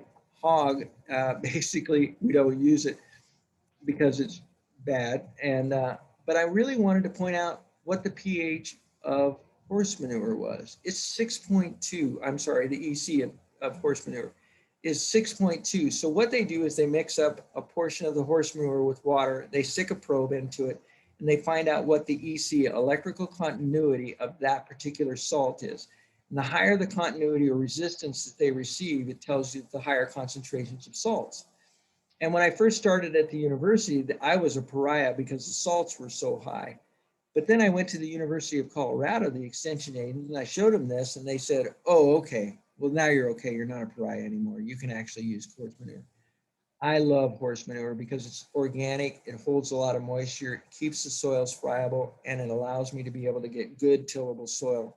I don't use a rototiller. I use chickens to till my soils. Next thing I want to talk about is mycorrhizae fungi. For those of you that have not used this, I'm going to tell you, if you're not using it, get it as soon as you can and start using it. It needs to go on the roots of the plant. I can't emphasize that enough. People tend to buy these bags that say it contains mycorrhizae fungi, and that's great for the salespeople. It doesn't do a lot unless it has contact with your roots. So what I do is typically will make up a paste in any of my transplant with mycorrhizae fungi and B12. And when I transplant my plants, I just dip them in the mycorrhizae fungi and the B12 and then transplant them. So what is mycorrhizae fungi? It's basically, if you've ever seen the movie Avatar and you see them stick the needle in the ground and people go, they're talking to each other. They're talking to each other. It's true. Mycorrhizae fungi communicates with the bios in the soils to provide the plant the nutrients that it needs. Those root systems have a communication system with the soils. People tend to look at that Avatar and think, that's kind of a little off topic. But there's a gentleman by the name of Paul Stamos, and you can certainly look up the study. He did a study in the 1980s where they took 3 different varieties of trees, specific varieties in the Pacific Northwest, and they shaded one particular variety tree by 70%, which lost a large portions of the nutrients. So the other true species of trees, through the mycorrhizae fungi, recognized that the tree was under stress and started delivering the nutrients that it needed through the mycorrhizae fungi to provide the tree all the nutrients that it was deficient from being shaded by 70%. anybody that knows Paul Stamos recognizes that he's the mushroom god. I mean, he does tons of stuff. The problem is he does a lot of stuff with psychedelic mushrooms. So that tends to create a little bit of shroud of mystery, as well as, you know, this guy's full of crap. So anytime you hear about that study, people were tending to poo-poo it. But the University of Washington reproduced the study and found out that they had the exact same results in 1996. So you can look up those studies to find out how important mycorrhizae fungi is to increasing your vegetable garden yields. And if you're not using it, start using it, and send me an email or send me a picture of how much of it's changed or if it hasn't. I always like to know if some of this stuff worked for you. I say the biggest secret is to make anything that I do reproducible so that the average person can have the same results. My goal is to teach you how to get the yields that I do and what I've done in 40 years instead of spending all day long trying to figure it out. This will be the easy class. This is a garden hack. I really brought this up because a lot of people, when they plant their rows, and these rows, basically, if you look at the way the sun is on that, there's a couple of different things. It shows you the shadows. So the beds, sun heats them up on the side in the morning, on the other side in the evening, and in the middle of the day. But I don't plant on the top of the rows. I make my furrows, and then I fill them full of water. It's hard to see this, but those are full of water. And then I plant my seeds in the bottom of the furrow. And seeds are so small. I know that if you've ever planted carrot seeds, you recognize how small those seeds are. Seeds need to be planted 1 to 4 times the depth of the size of the seed. Again, remember when I said I was type A and I wanted to research why I had garden failures? Well, I recognized one of the biggest problems was I was planting my seeds too deep. So what I typically will do is set my row in, fill it full of water. Once the water leaches in, I'll go in and make like a karate chop handprint down the middle.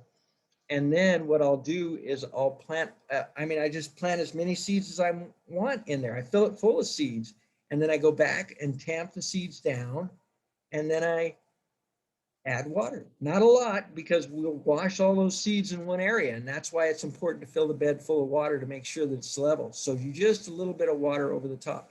The next thing I do is I put boards over the top.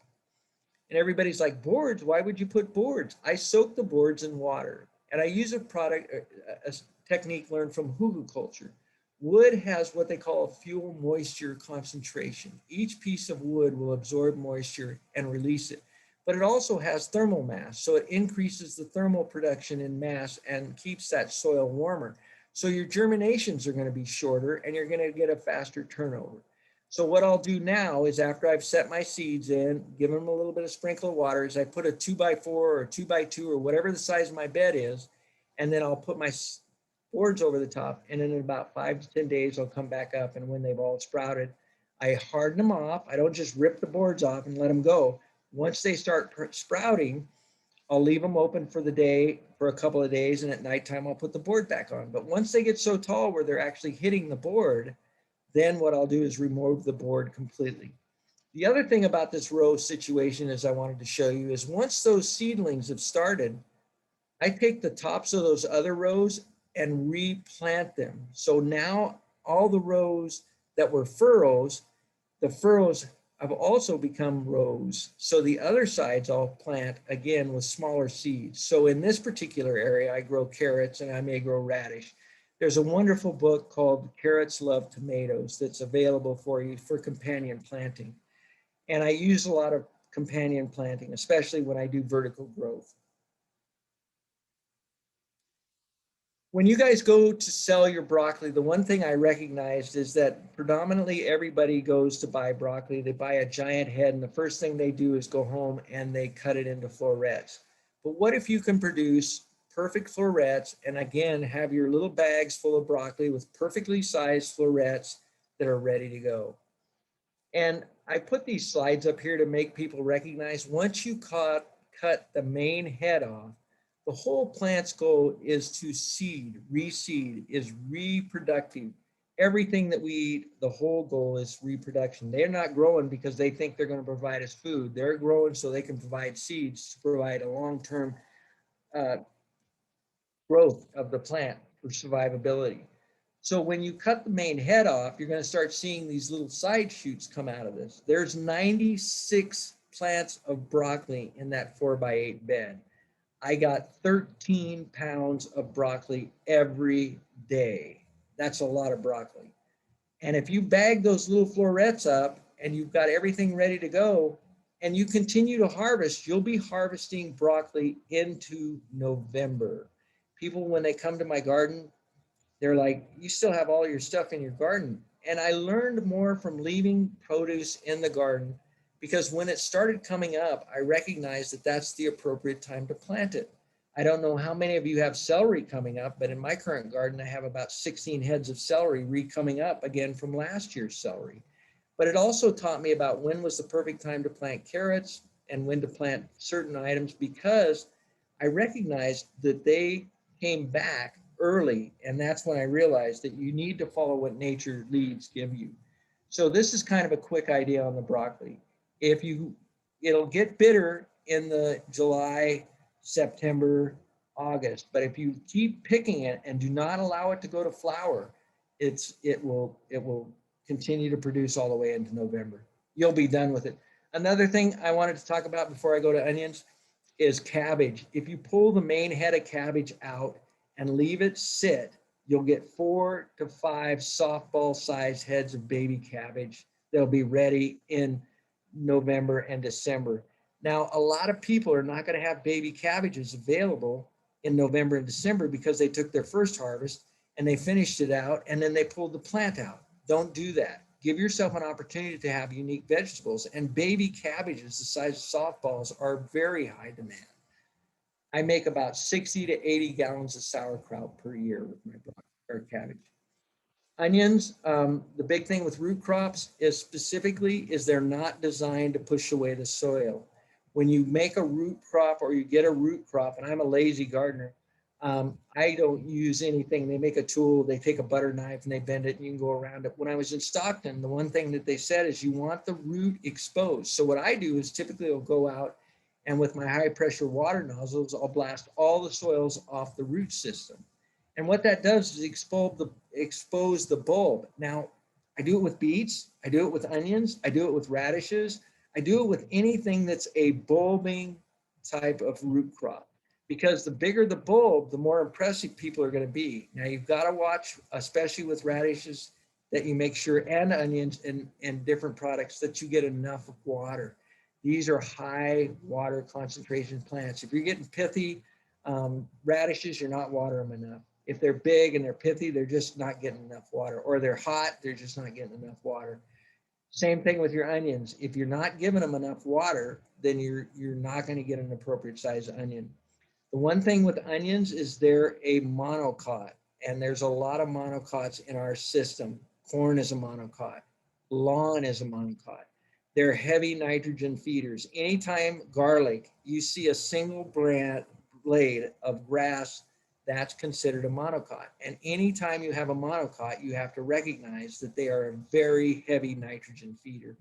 So you're going to want to increase your nitrogen. And a simple organic nitrogen is not ammonium sulfate, it's urea.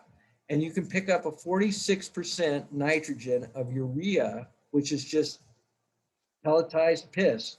And it's got 40% nitrogen. Now you want to use it very gently and judiciously. I had one of my students, I was mentoring him, he's in his late 80s, and he was always had problems growing onions. And I said, Dave, try urea, and he did, but he was using what I call a feeder, and he was just casting the stuff everywhere.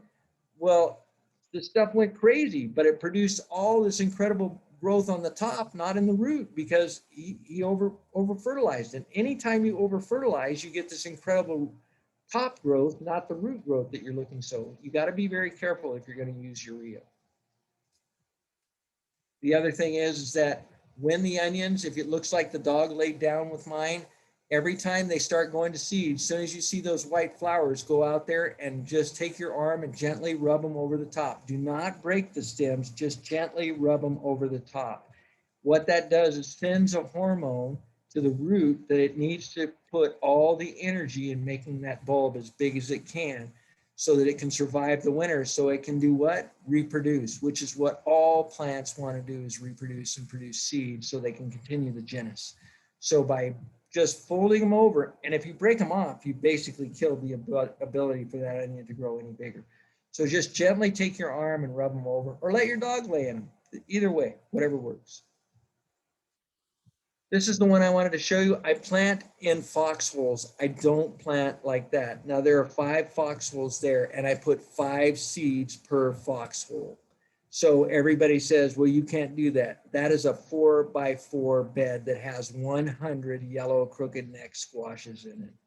525, so you can do the math. And guess what? It does work. Those are the plants to prove it. As time grows, those things will cover that whole bed. You'll get about 100, 120 pounds a week of yellow crooked neck. And I use bush varieties. I don't want the stuff everywhere, so it grows everywhere. I want to be able to pick them and have the maximum yield of produce for a small quantity of area. That's proof that you can do this in small areas and have these yields. We talked about mulches. This is my cabbage bed. This is right out of my garden. This is hot mulch versus cold mulch. Anytime the plants get big enough, I use a mulch. We talked about soil heating. As spring starts coming along, we hit that July, August, September, we have a lot of problems with moisture loss. So by using cold mulches, and I use grass clippings predominantly because they release nitrogen. Now, there's a caveat, as there is with everything. If you're going to use grass clippings, please don't use weed and feed. I know that sounds silly, but a lot of people tend to do that with the weed and feed. Don't use weed and feed. That sterilizes the nutrients in that for a year. So if you've got weed and feed on your lawn, don't use it. But if you don't, put down cold mulch. And a hot mulch is black plastic. So if you're growing sweet potatoes, that's perfect. These are some season extenders. I really like these walls of water. I leave them all year. The guy that invented them called me about 25 years ago and sent me 100 of them because I was taking them off and putting them on. And he said, leave them on, see what your results were. And it was crazy. I got about a 50% increase in productions and yields just by leaving the walls of water on. They keep the roots moist, they keep the soils moist. And then in between all of those, I'll fill with grass clippings so I don't have any weeds. And the nitrogen from the grass clippings, because it is water soluble, every time I water, gives them a little boost of fertilizer that's organic. The other thing is during that August and September, they act as swamp coolers. So you'll be filling these up consistently because I don't know where you live, but I have a lot of wind, and that wind seems to suck a lot of moistures out of my tomatoes. So by keeping these on, it allows that humidity to rise up. I put these hillbilly season extenders up here because I think anytime you can extend your growing season or even start your growing season early, you've got a better opportunity to get to the farmer's market with good quality produce before anybody else. And that's the idea, is to create that opportunity for you to be able to have marketability. You can do little low tunnel hoop houses like I have on the right, or you can do a giant greenhouse. By increasing the rame or the cover, what they call row covers and plastic, you've gone from a zone 5, which is Reno and or surrounding areas, or a 5A, to zone 7, that's Sacramento. So by using 2 items to be able to cover that. And I talk about plastic like a rain jacket. If you put a rain jacket on, it transfers the cold. It prevents the water from coming in, but it doesn't keep you warm. But if you put a sweater on, then the sweater is an insulator. So think of the cloth as an insulator and the plastic as a rain jacket. Now, if you put a sweater and a rain jacket on, you've increased the thermal ability for your body to stay warm. You're doing the exact same thing, and you increase that ability by 2 seasons. I don't care where you live. I'm at 5,210 feet. And right at the top of the mountain. I've got 5 acres of mountain behind me, and the winds are horrendous. And my growing season, I grow anything I want. Watermelons, cantaloupes, anything, corn, whatever. That's the end of my presentation. It looked like I was supposed to be done by 6, so I'm done. So Randy did have one question to go back to the Epsom salt water mix. Is there a rule of thumb about how often is you should do that, or is that going to be based on a soil test? I'm sorry, you were breaking up there. So the question, rural broadband, right? So I apologize Yeah. for that. But the question is, how frequent, is there a rule of thumb for how frequently you would apply the Epsom salt water mix? No, there's no, basically whenever I'm in bloom, and I'll be honest with you, I just get a little quart jar and I mist them. So if I'm setting tomatoes and I've got a lot of tomatoes, I just go out there and mist them, and I'll do it whenever I think about it. I don't have a specific, every 2 weeks, every 3 weeks. If blossom end rot is a problem, then I'll mix up the magnesium in a gallon jug and I'll apply it around each of the base of the tomatoes. But if it's not, I just simply, when they're setting fruit, I'll start misting the plant with the magnesium on there topically so that it can absorb the other nutrients through the soils, but it gives that stoma in the plant the ability to absorb those nutrients through the leaves. And that is the quickest way for absorption on any plant, is through the leaf production. Great. That looked like the only question coming out of the chat. Okay, well, I sure appreciate being a part of this. I hope everybody enjoyed it. I hope it was informational, and I hope Actually, you guys can I interrupt a second? Yeah. I actually did type another question, if you don't mind. No. You had just ended there close to the end speaking about our zoning. And you said 5 or 5B for the Reno area. I'm in Sparks, and I found that interesting because Yeah. whenever I type in my zip code here in Sparks into, say, a seed purchasing site, heirloom seed company, it always tells me I'm zone 7. Have I been being lied to? No, there are microclimates. And if you ever get an opportunity to take a look at, Sparks is an anomaly. It's like Midtown. There are two anomalies.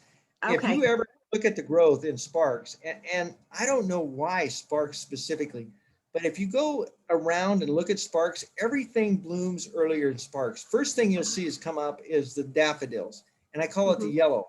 So you can follow the yellow. And Sparks, I have no idea why you guys have a different zone. So whenever you start thinking about zones, don't be hard fast that our zone is this or our zone is that.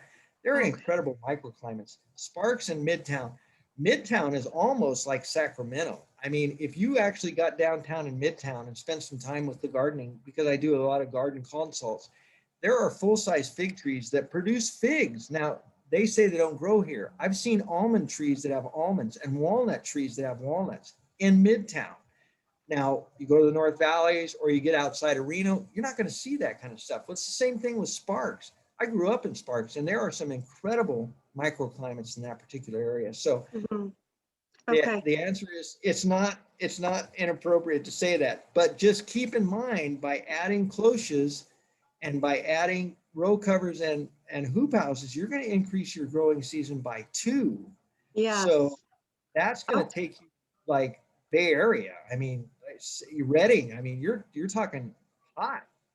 Yeah. Okay, good. Yeah. Like I've had broccoli, spinach, lettuce, all my onions out for a couple weeks now. So covered, of course, in these 20-degree temperatures, but they're thriving, they're growing, they're, I agree. It's crazy. Sparks is one of the craziest places in the world. And I always tell people that if you follow the yellow and you watch it, Sparks is about, and I'm not saying this as a joke, about 3 weeks ahead of everybody else. And if you start at Rail City Garden Center and you watch and go drive north and just do what I call a flower tour, you'll actually see the forsythias, the daffodils, they'll transition all the way north like it's going to Verdi in 3 weeks. So you get 3 weeks change and you'll watch it just transition from that 3-week period. And then by week 4, you're heading out to the North Valleys, Sun Valleys, Cold Springs, and the different valleys. It's incredible how much these microclimates play on your actual ability to grow. Perfect. Thank you for clarifying that for me. Absolutely. All right, we have one more presenter, and so I want to be respectful of everybody's time, but I also want to let you know that Randy Robeson is a resource, an amazing resource for all of us, and you can hear him every Saturday morning on The Garden Show on KOH. And he is happy to answer all of your questions if you call into the show as well. Yeah, and we're available on 3gardenguys@gmail.com. Certainly email me there. If you have any pictures or anything you want to ask or questions, you're always welcome to call me or email me, and I'll get back to you as quick as I can. All righty. Thanks, everybody. Have a great day. Thank you so much, Randy. That was great. All right, I think I'm up. All Randy, amazing presentation. You are a tremendous wealth of knowledge. Thanks for sharing. Thanks, Todd. I appreciate it. Hopefully everybody is kind of like still with us. I know this has been a lot of information. So diving into spreadsheets might not seem like the most thrilling thing, but I think this will actually be fun. I put a lot of effort into designing this in such a way that it's kind of like a video game. And I'm going to ask everybody to participate as we go through this. So I'll be sharing my screen here in a moment if I have that ability. It is coming to you, Todd. Just 1 second. Okay, you should be able to do it now. Okay. Can everybody see my screen? Yes. Awesome. All right. So quick rundown of what we're going to cover here. First of all, how do I get these tools?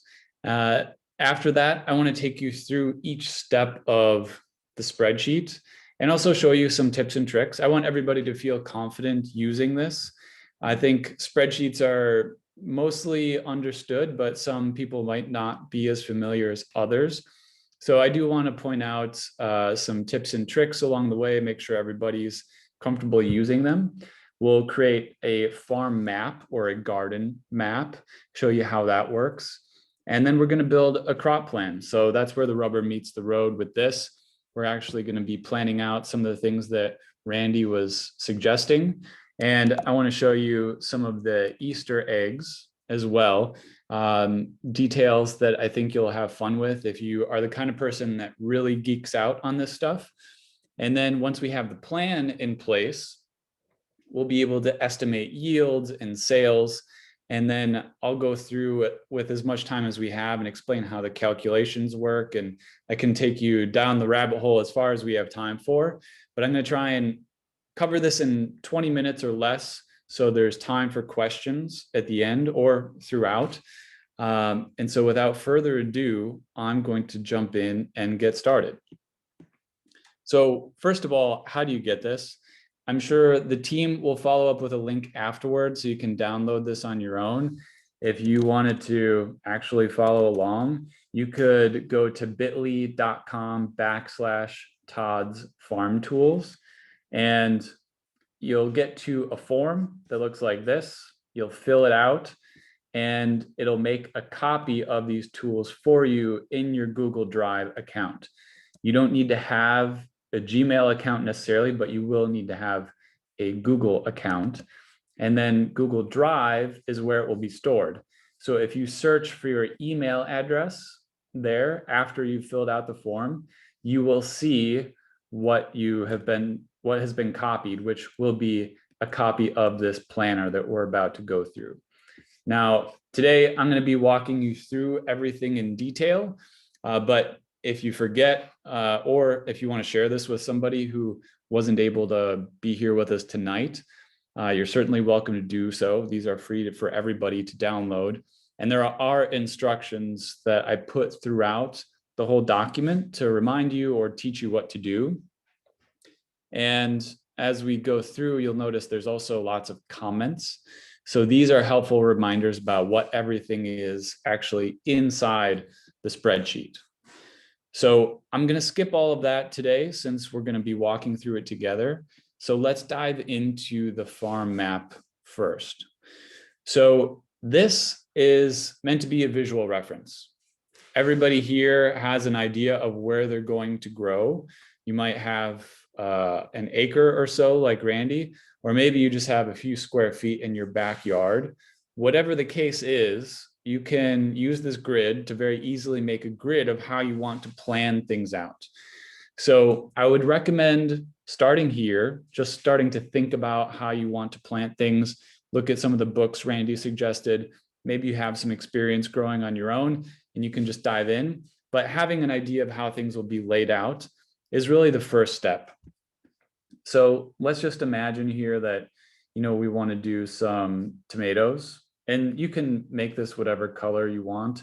And you can type into these boxes whatever you want. This is, as I mentioned, just a visual reference. So maybe you're doing tomatoes and cucumbers along the back.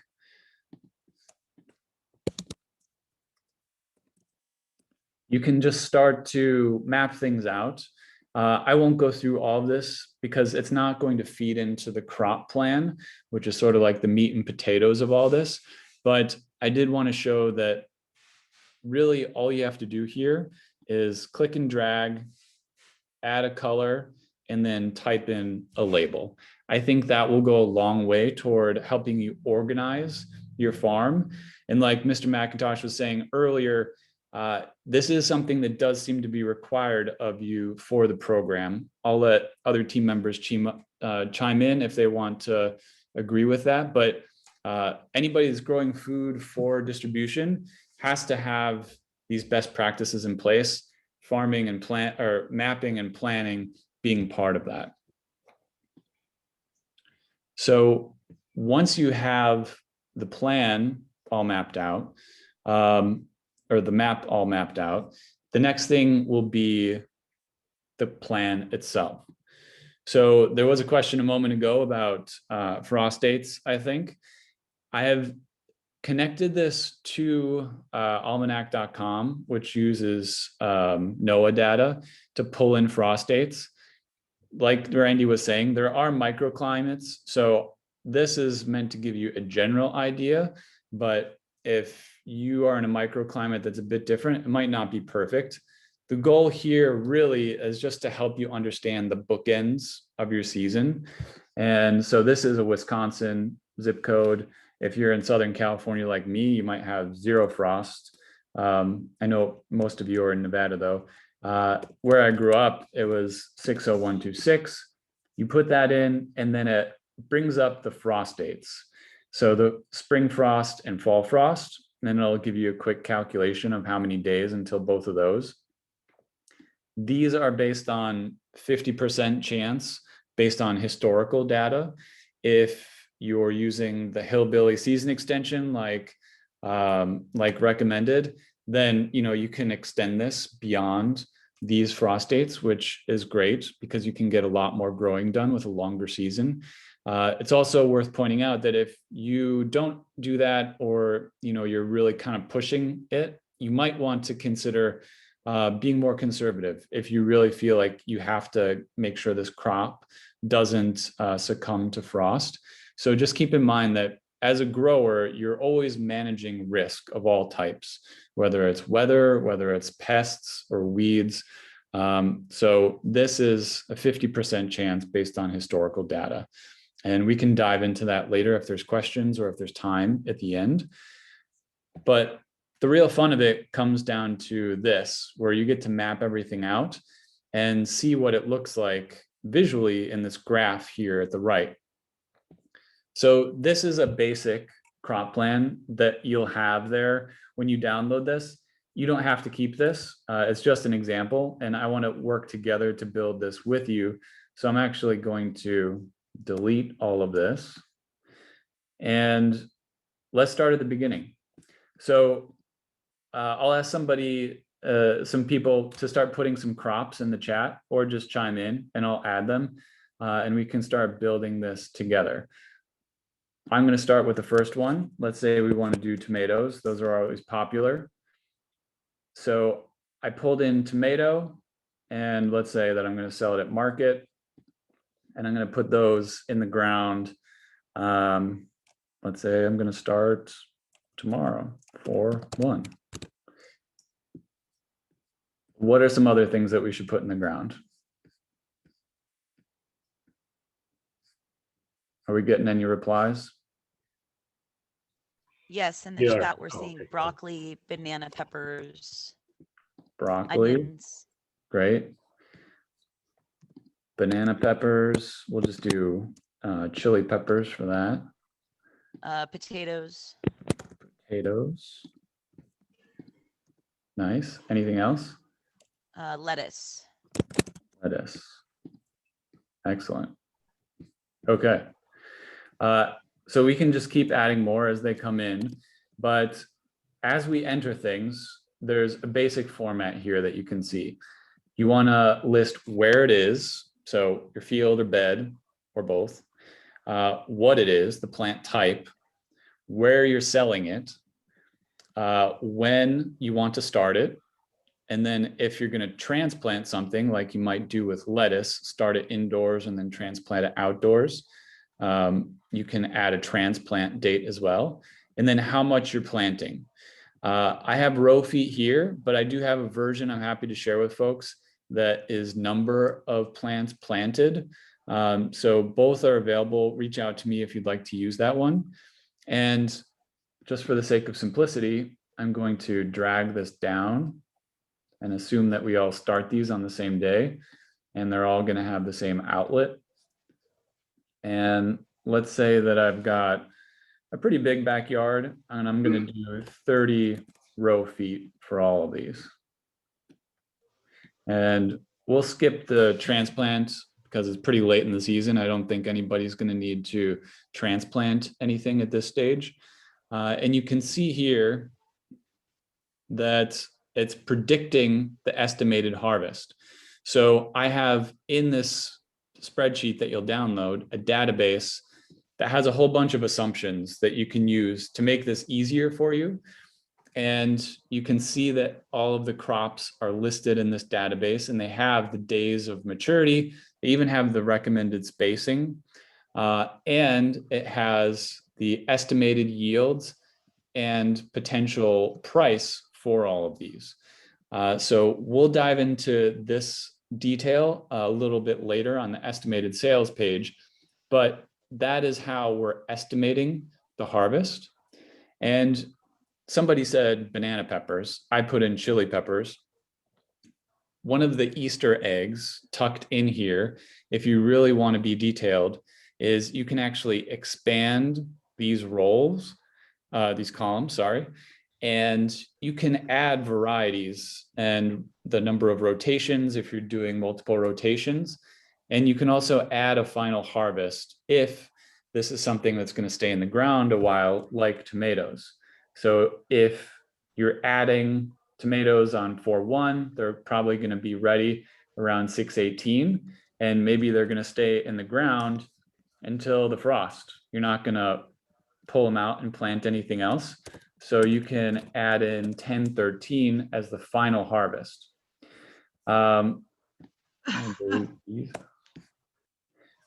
And for people that really want to do varieties and customize this, you can totally do that in the database. So if you wanted to add something different to the database, you can do that like I did here with this butter baby squash. You could add a different type of chili pepper and you could say it's a banana pepper. And then you could add all of these different data points onto the back. Something like days to maturity is going to be on the back of that seed packet that you have. Same with the spacing. So you can add those here. You can make estimates of the yield. You can probably take something that's of a similar crop type as a starting point. As you grow year after year, you'll get an idea yourself for what you can produce and what is low, medium, or high. And then you'll also get a sense for what the prices are in your market. But that is how you can add more detail to this database as you customize it yourself when you download your own copy. Any more crops come through that we want to add? We got leeks, carrots, Carrots, and beets. beets, excellent.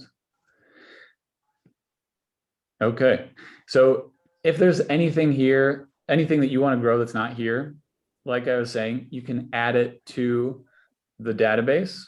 and then you can customize this. Now, for the sake of simplicity, just to get us started, well, actually, it looks like it's counting up. This is all being planted in April, but let's say that you want to do some succession planting and you know that it's going to get too hot for lettuce if you let it stay in the ground during the summer. So after 6/14, when the lettuce is probably going to be done, you want to do something like carrots or beets. So what you can do is you got the estimated harvest date for lettuce. So instead of planting carrots at the same time, let's say that I want to do succession planting and put those in the ground right after the lettuce. So I can put this on 6/15, the day after. And so now I'm starting these after the lettuce. And then you could say, maybe do the same thing for the beets. You want to do that after the carrots. So I can put those in the ground August 30th. And you can see over here on the right, the graph is a nice quick visual representation of the dates that are in the table. So we've got the lettuce that's going in, that's coming out, and then we've got the carrots, and then those are coming out and we're doing the beets. So this is designed to be really easy to dive in, get started, and just experiment. You shouldn't feel afraid about putting in anything that's wrong because it can't be wrong. You're making this on your own, and the database is here to help you get started, and you should feel free to customize this as you go. Any questions so far about what I've shared? Hi, Todd. It's Courtney. I have a quick question. Yeah. So really love this succession planning thing that you've got going on here. What I'm wondering is if you expanded this to the field bed place and put those 3 crops in the same bed, would it line them up on the end so there was a visual representation of that? Yeah, great question. I was flying through it and didn't put these in beds, but let's say that you want to do all of those in bed 1, but then these are going to be in bed 2. So the lettuce, carrot, and beet. And so I added those numbers. You can make any naming convention you want. And you can see over here, well, it didn't update. What you can do is you can now sort this. So like you were saying, the visual representation is helpful if they're all organized the same way. So what I can do now is I can sort this A to Z. And you might see this from time to time. I just put it in there for protection in case you accidentally find yourself deleting something you don't want to delete. You can override that. And so now everything is ordered here by bed. And you've got that succession planting labeled here, lettuce 2, carrot 2, beet 2, all here lined up. So it's really easy to see visually how that will stack in your calendar. Did that answer your question, Courtney? Yeah, that's great. Thanks. Yeah. Oops. Really good question. Any other questions like that before we go on?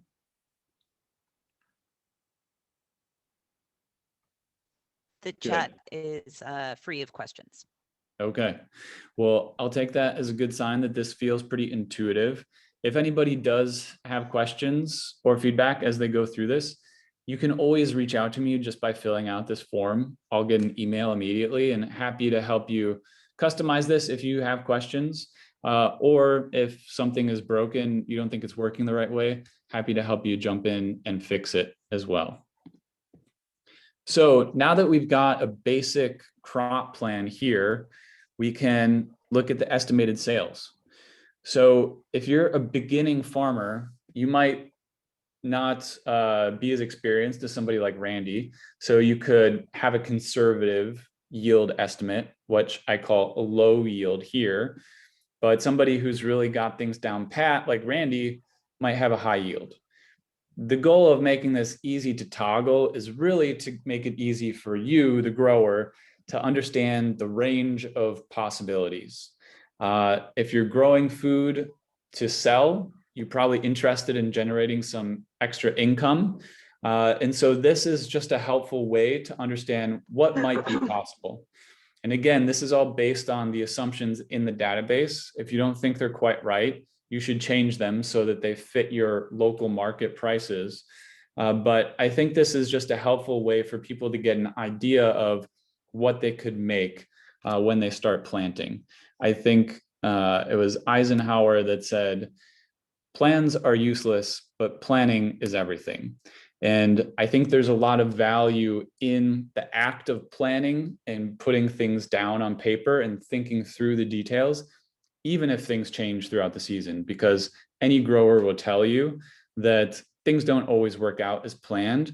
But if you do the planning work, you're going to be much more prepared for everything that comes later. And if you're going to invest money and time into this and hope to get a profit, it's definitely worth putting some time into thinking through these details so you can be more confident and actually learn more quickly what works and what doesn't. So we've got the estimated yields here. We planted 30 row feet of these crops. The minimum number of seeds you would need based on the spacing in the database is here. This will be helpful if you haven't bought seeds yet, especially if you're growing in a big area. You might need to buy multiple seed packets or get a bigger variety. And then everything is measured in pounds in the database to keep things consistent. So this is the high yield. So this would be the poundage estimated for each of these crops. Multiply that times the price at this market, it gives you these estimated sales. And over here on the right, we've got that tallied up here in total. So that would be about $2,800 in revenue if we hit these high yield targets. And I highlight the revenue per row foot and the revenue per row foot per day to help farmers think about the time and space constraints of their growing space, of the farm or the garden. Because those are the two things that you really can't do much about. You can make all sorts of decisions about when to plant and what to plant and how to fertilize it, how to control pests, but you don't have any more time than you have, and space is obviously limited by where you're growing. So you want to be smart about maximizing how much value you can pull out of that space. And if you think about the amount of time something sits in a space, like tomatoes, you're probably going to keep them in there a long time. If you compare that to something like beets, which seem like they'd be a less valuable crop, the fact that they're actually in the ground for a shorter period of time actually means that they can generate a lot more revenue per row foot per day than tomatoes. So I put this in here and highlight it with the dark green being the highest producers in this particular stat, just to help point out to growers, there are certain things that might seem like they produce a lot of value, like tomato, because they are the thing that everybody wants at the market and they might have a high price. But if they are taking up a lot of space, like tomatoes do, and they're in the ground for a long time, like tomatoes, you might, and looking at it this way through this lens, might make you rethink what the most valuable crops you can plant are. Any questions about these stats or how this is laid out? There are no questions in the chat. Okay. Over here on the right, again, it's just a high level overview of what the revenue numbers are and breaking them down. There's a nice graph here to show how much revenue each of those crops is producing. So there's a visual indicator there of what the biggest revenue producers are. And then just a table down here. So high level summary on the right, detailed table here on the left. So moving on from this, the next thing is, what's the bottom line? So automatically this pulls in the estimated sales from the previous table we were just looking at. You can certainly add in more as if you're selling out to different markets, or if this is actually a farming business, you might have other types of revenue like events and tours. But there's also space down here for expenses. And this is actually modeled after an urban farm. So this might be a helpful way to get started. I pulled it from the Maryland extension, which is linked here. But if you're thinking about the profit and loss of a farm, you need to consider expenses. So list them out here, be as detailed as you can. And if you want to look at last year over this year, it'll actually calculate that change for you. But at the end of the day, everybody's doing this to try and make a profit. So be mindful of that as you're pulling this together. And this is pretty straightforward. So I'm guessing there probably won't be any questions on this, but if there are, I'm happy to answer them.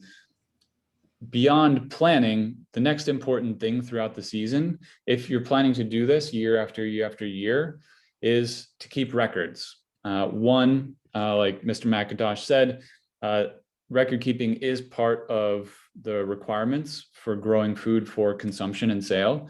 But it's also one of those things that's going to help you be a better farmer. Randy has years and years of experience. He has learned a lot by doing and observing.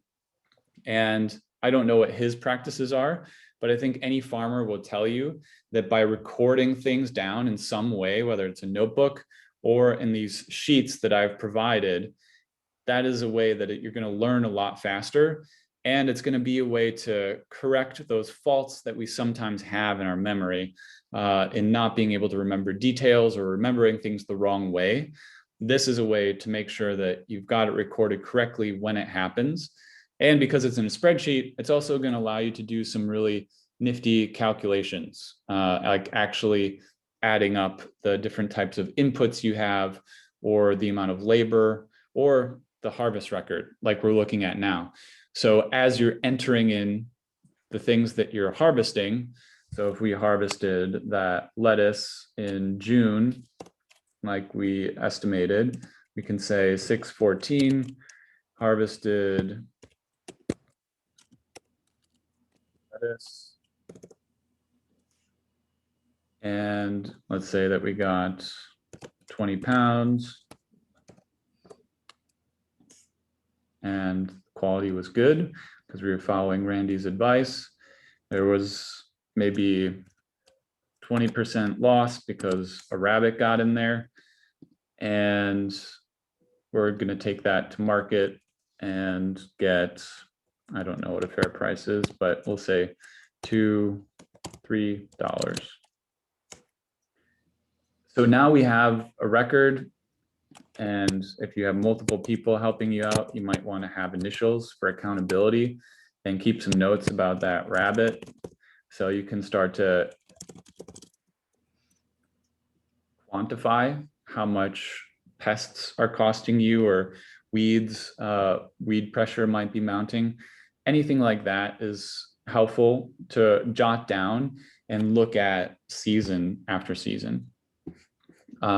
By default, you'll have a harvest log, an input log for anything like fertilizers, or any sort of pest control that you're using, or weed control.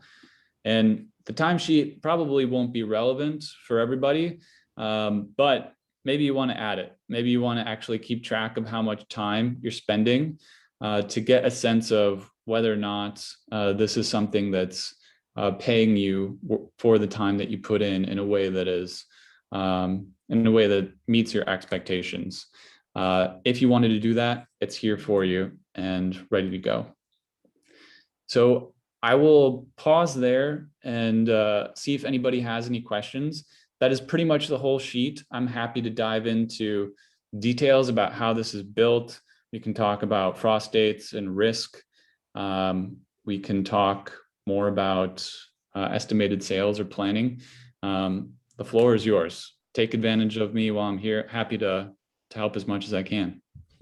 Todd, there was one question from the chat, which was looking for information about how your estimated market price calculator works and where it's getting the data.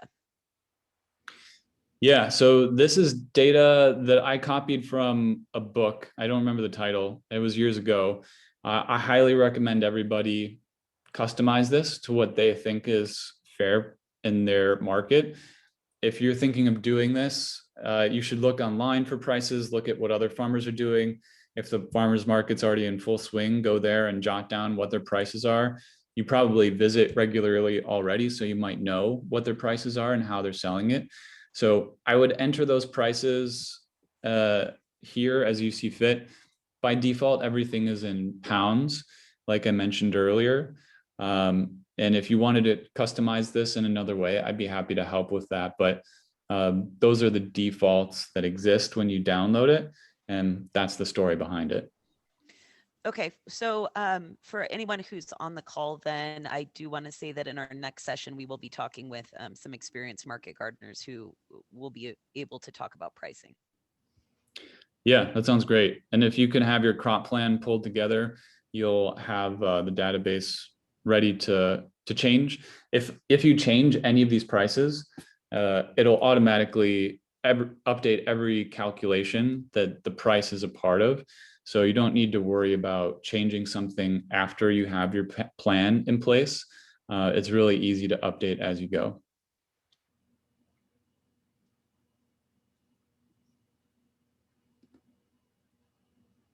Okay, any more questions?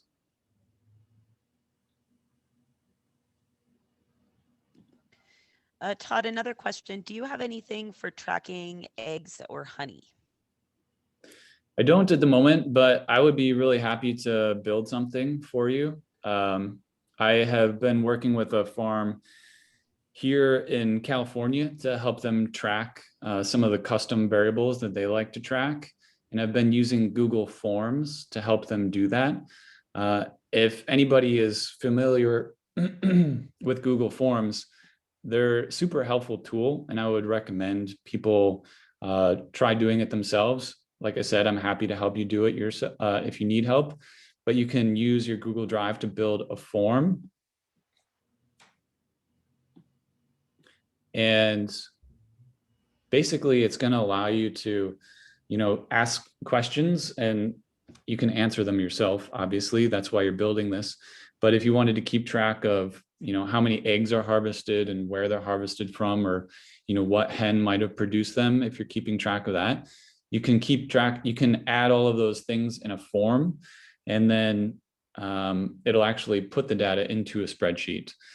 So that's what I've been doing with other farmers, and happy to help anybody that's interested customize one of these for your operation. And the nice thing about the form is you can put a shortcut to it on your phone. And so it can operate a lot like an app, where you could actually just open up your phone, record it, then and there, it'll shoot it to the spreadsheet, which you can then sit and analyze later whenever you have time. But you don't have to worry about duplicating data or doing data entry later if you're jotting it down in a notebook.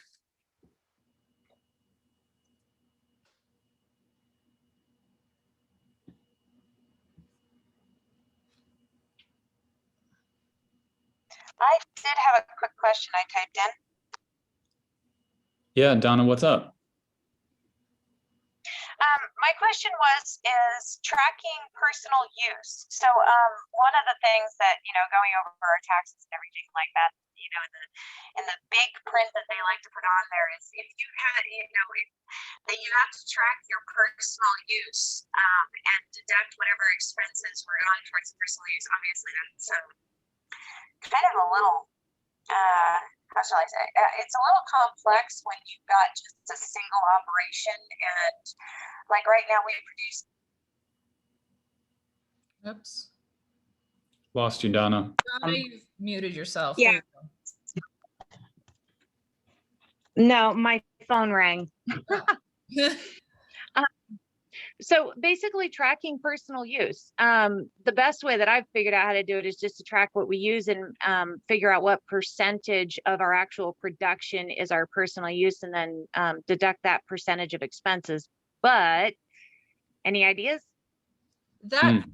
That feels like, Donna, if you went back into the sheet that Todd was on earlier where you were recording the loss, he put that in there as a rabbit ate it, but I think you could just as easily put it in there as you ate it yourself. Yeah, that strikes me as a good idea as well. If you're going to be harvesting everything that you can, and then some portion of it is going to be for you, some portion for the market. So I would say you could mark it as a loss if you wanted, or you could just have a different outlet being, family table, and just mark that as your own from the whole. And when you do the harvest, you could say how much is for you and how much is for the market, and then just enter it differently. I have an other in there, but you could just change that to be family. Does that make sense? Yeah, it does. Thank you. Yeah.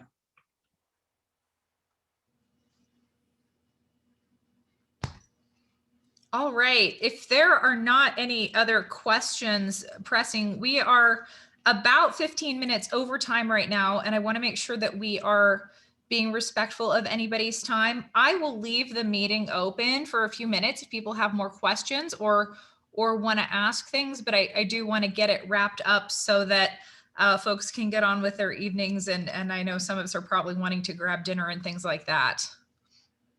Todd, this is awesome. Super duper cool tool. We are definitely going to be using this in our facility at Rural Health and Nutrition Initiative. And I'm sure lots of the folks on the call will find this very useful as well. Yeah, thank you. Like I said, happy to answer questions anybody has. And I'll say that one of the pro tips I have for folks that want to use this is, if you really want to get detailed, what you can do is, one, you can make as many copies of this as you want. So from 1 year to the next, you can just go to File, make a copy, and it'll make a copy for you. One thing that you might want to do is, after you create your plan, you might want to make a copy of this and then make changes to the copy if you need to switch things around throughout the year. So at the end of the year, you can see what actually happened and what your plan was, which is another helpful way to learn.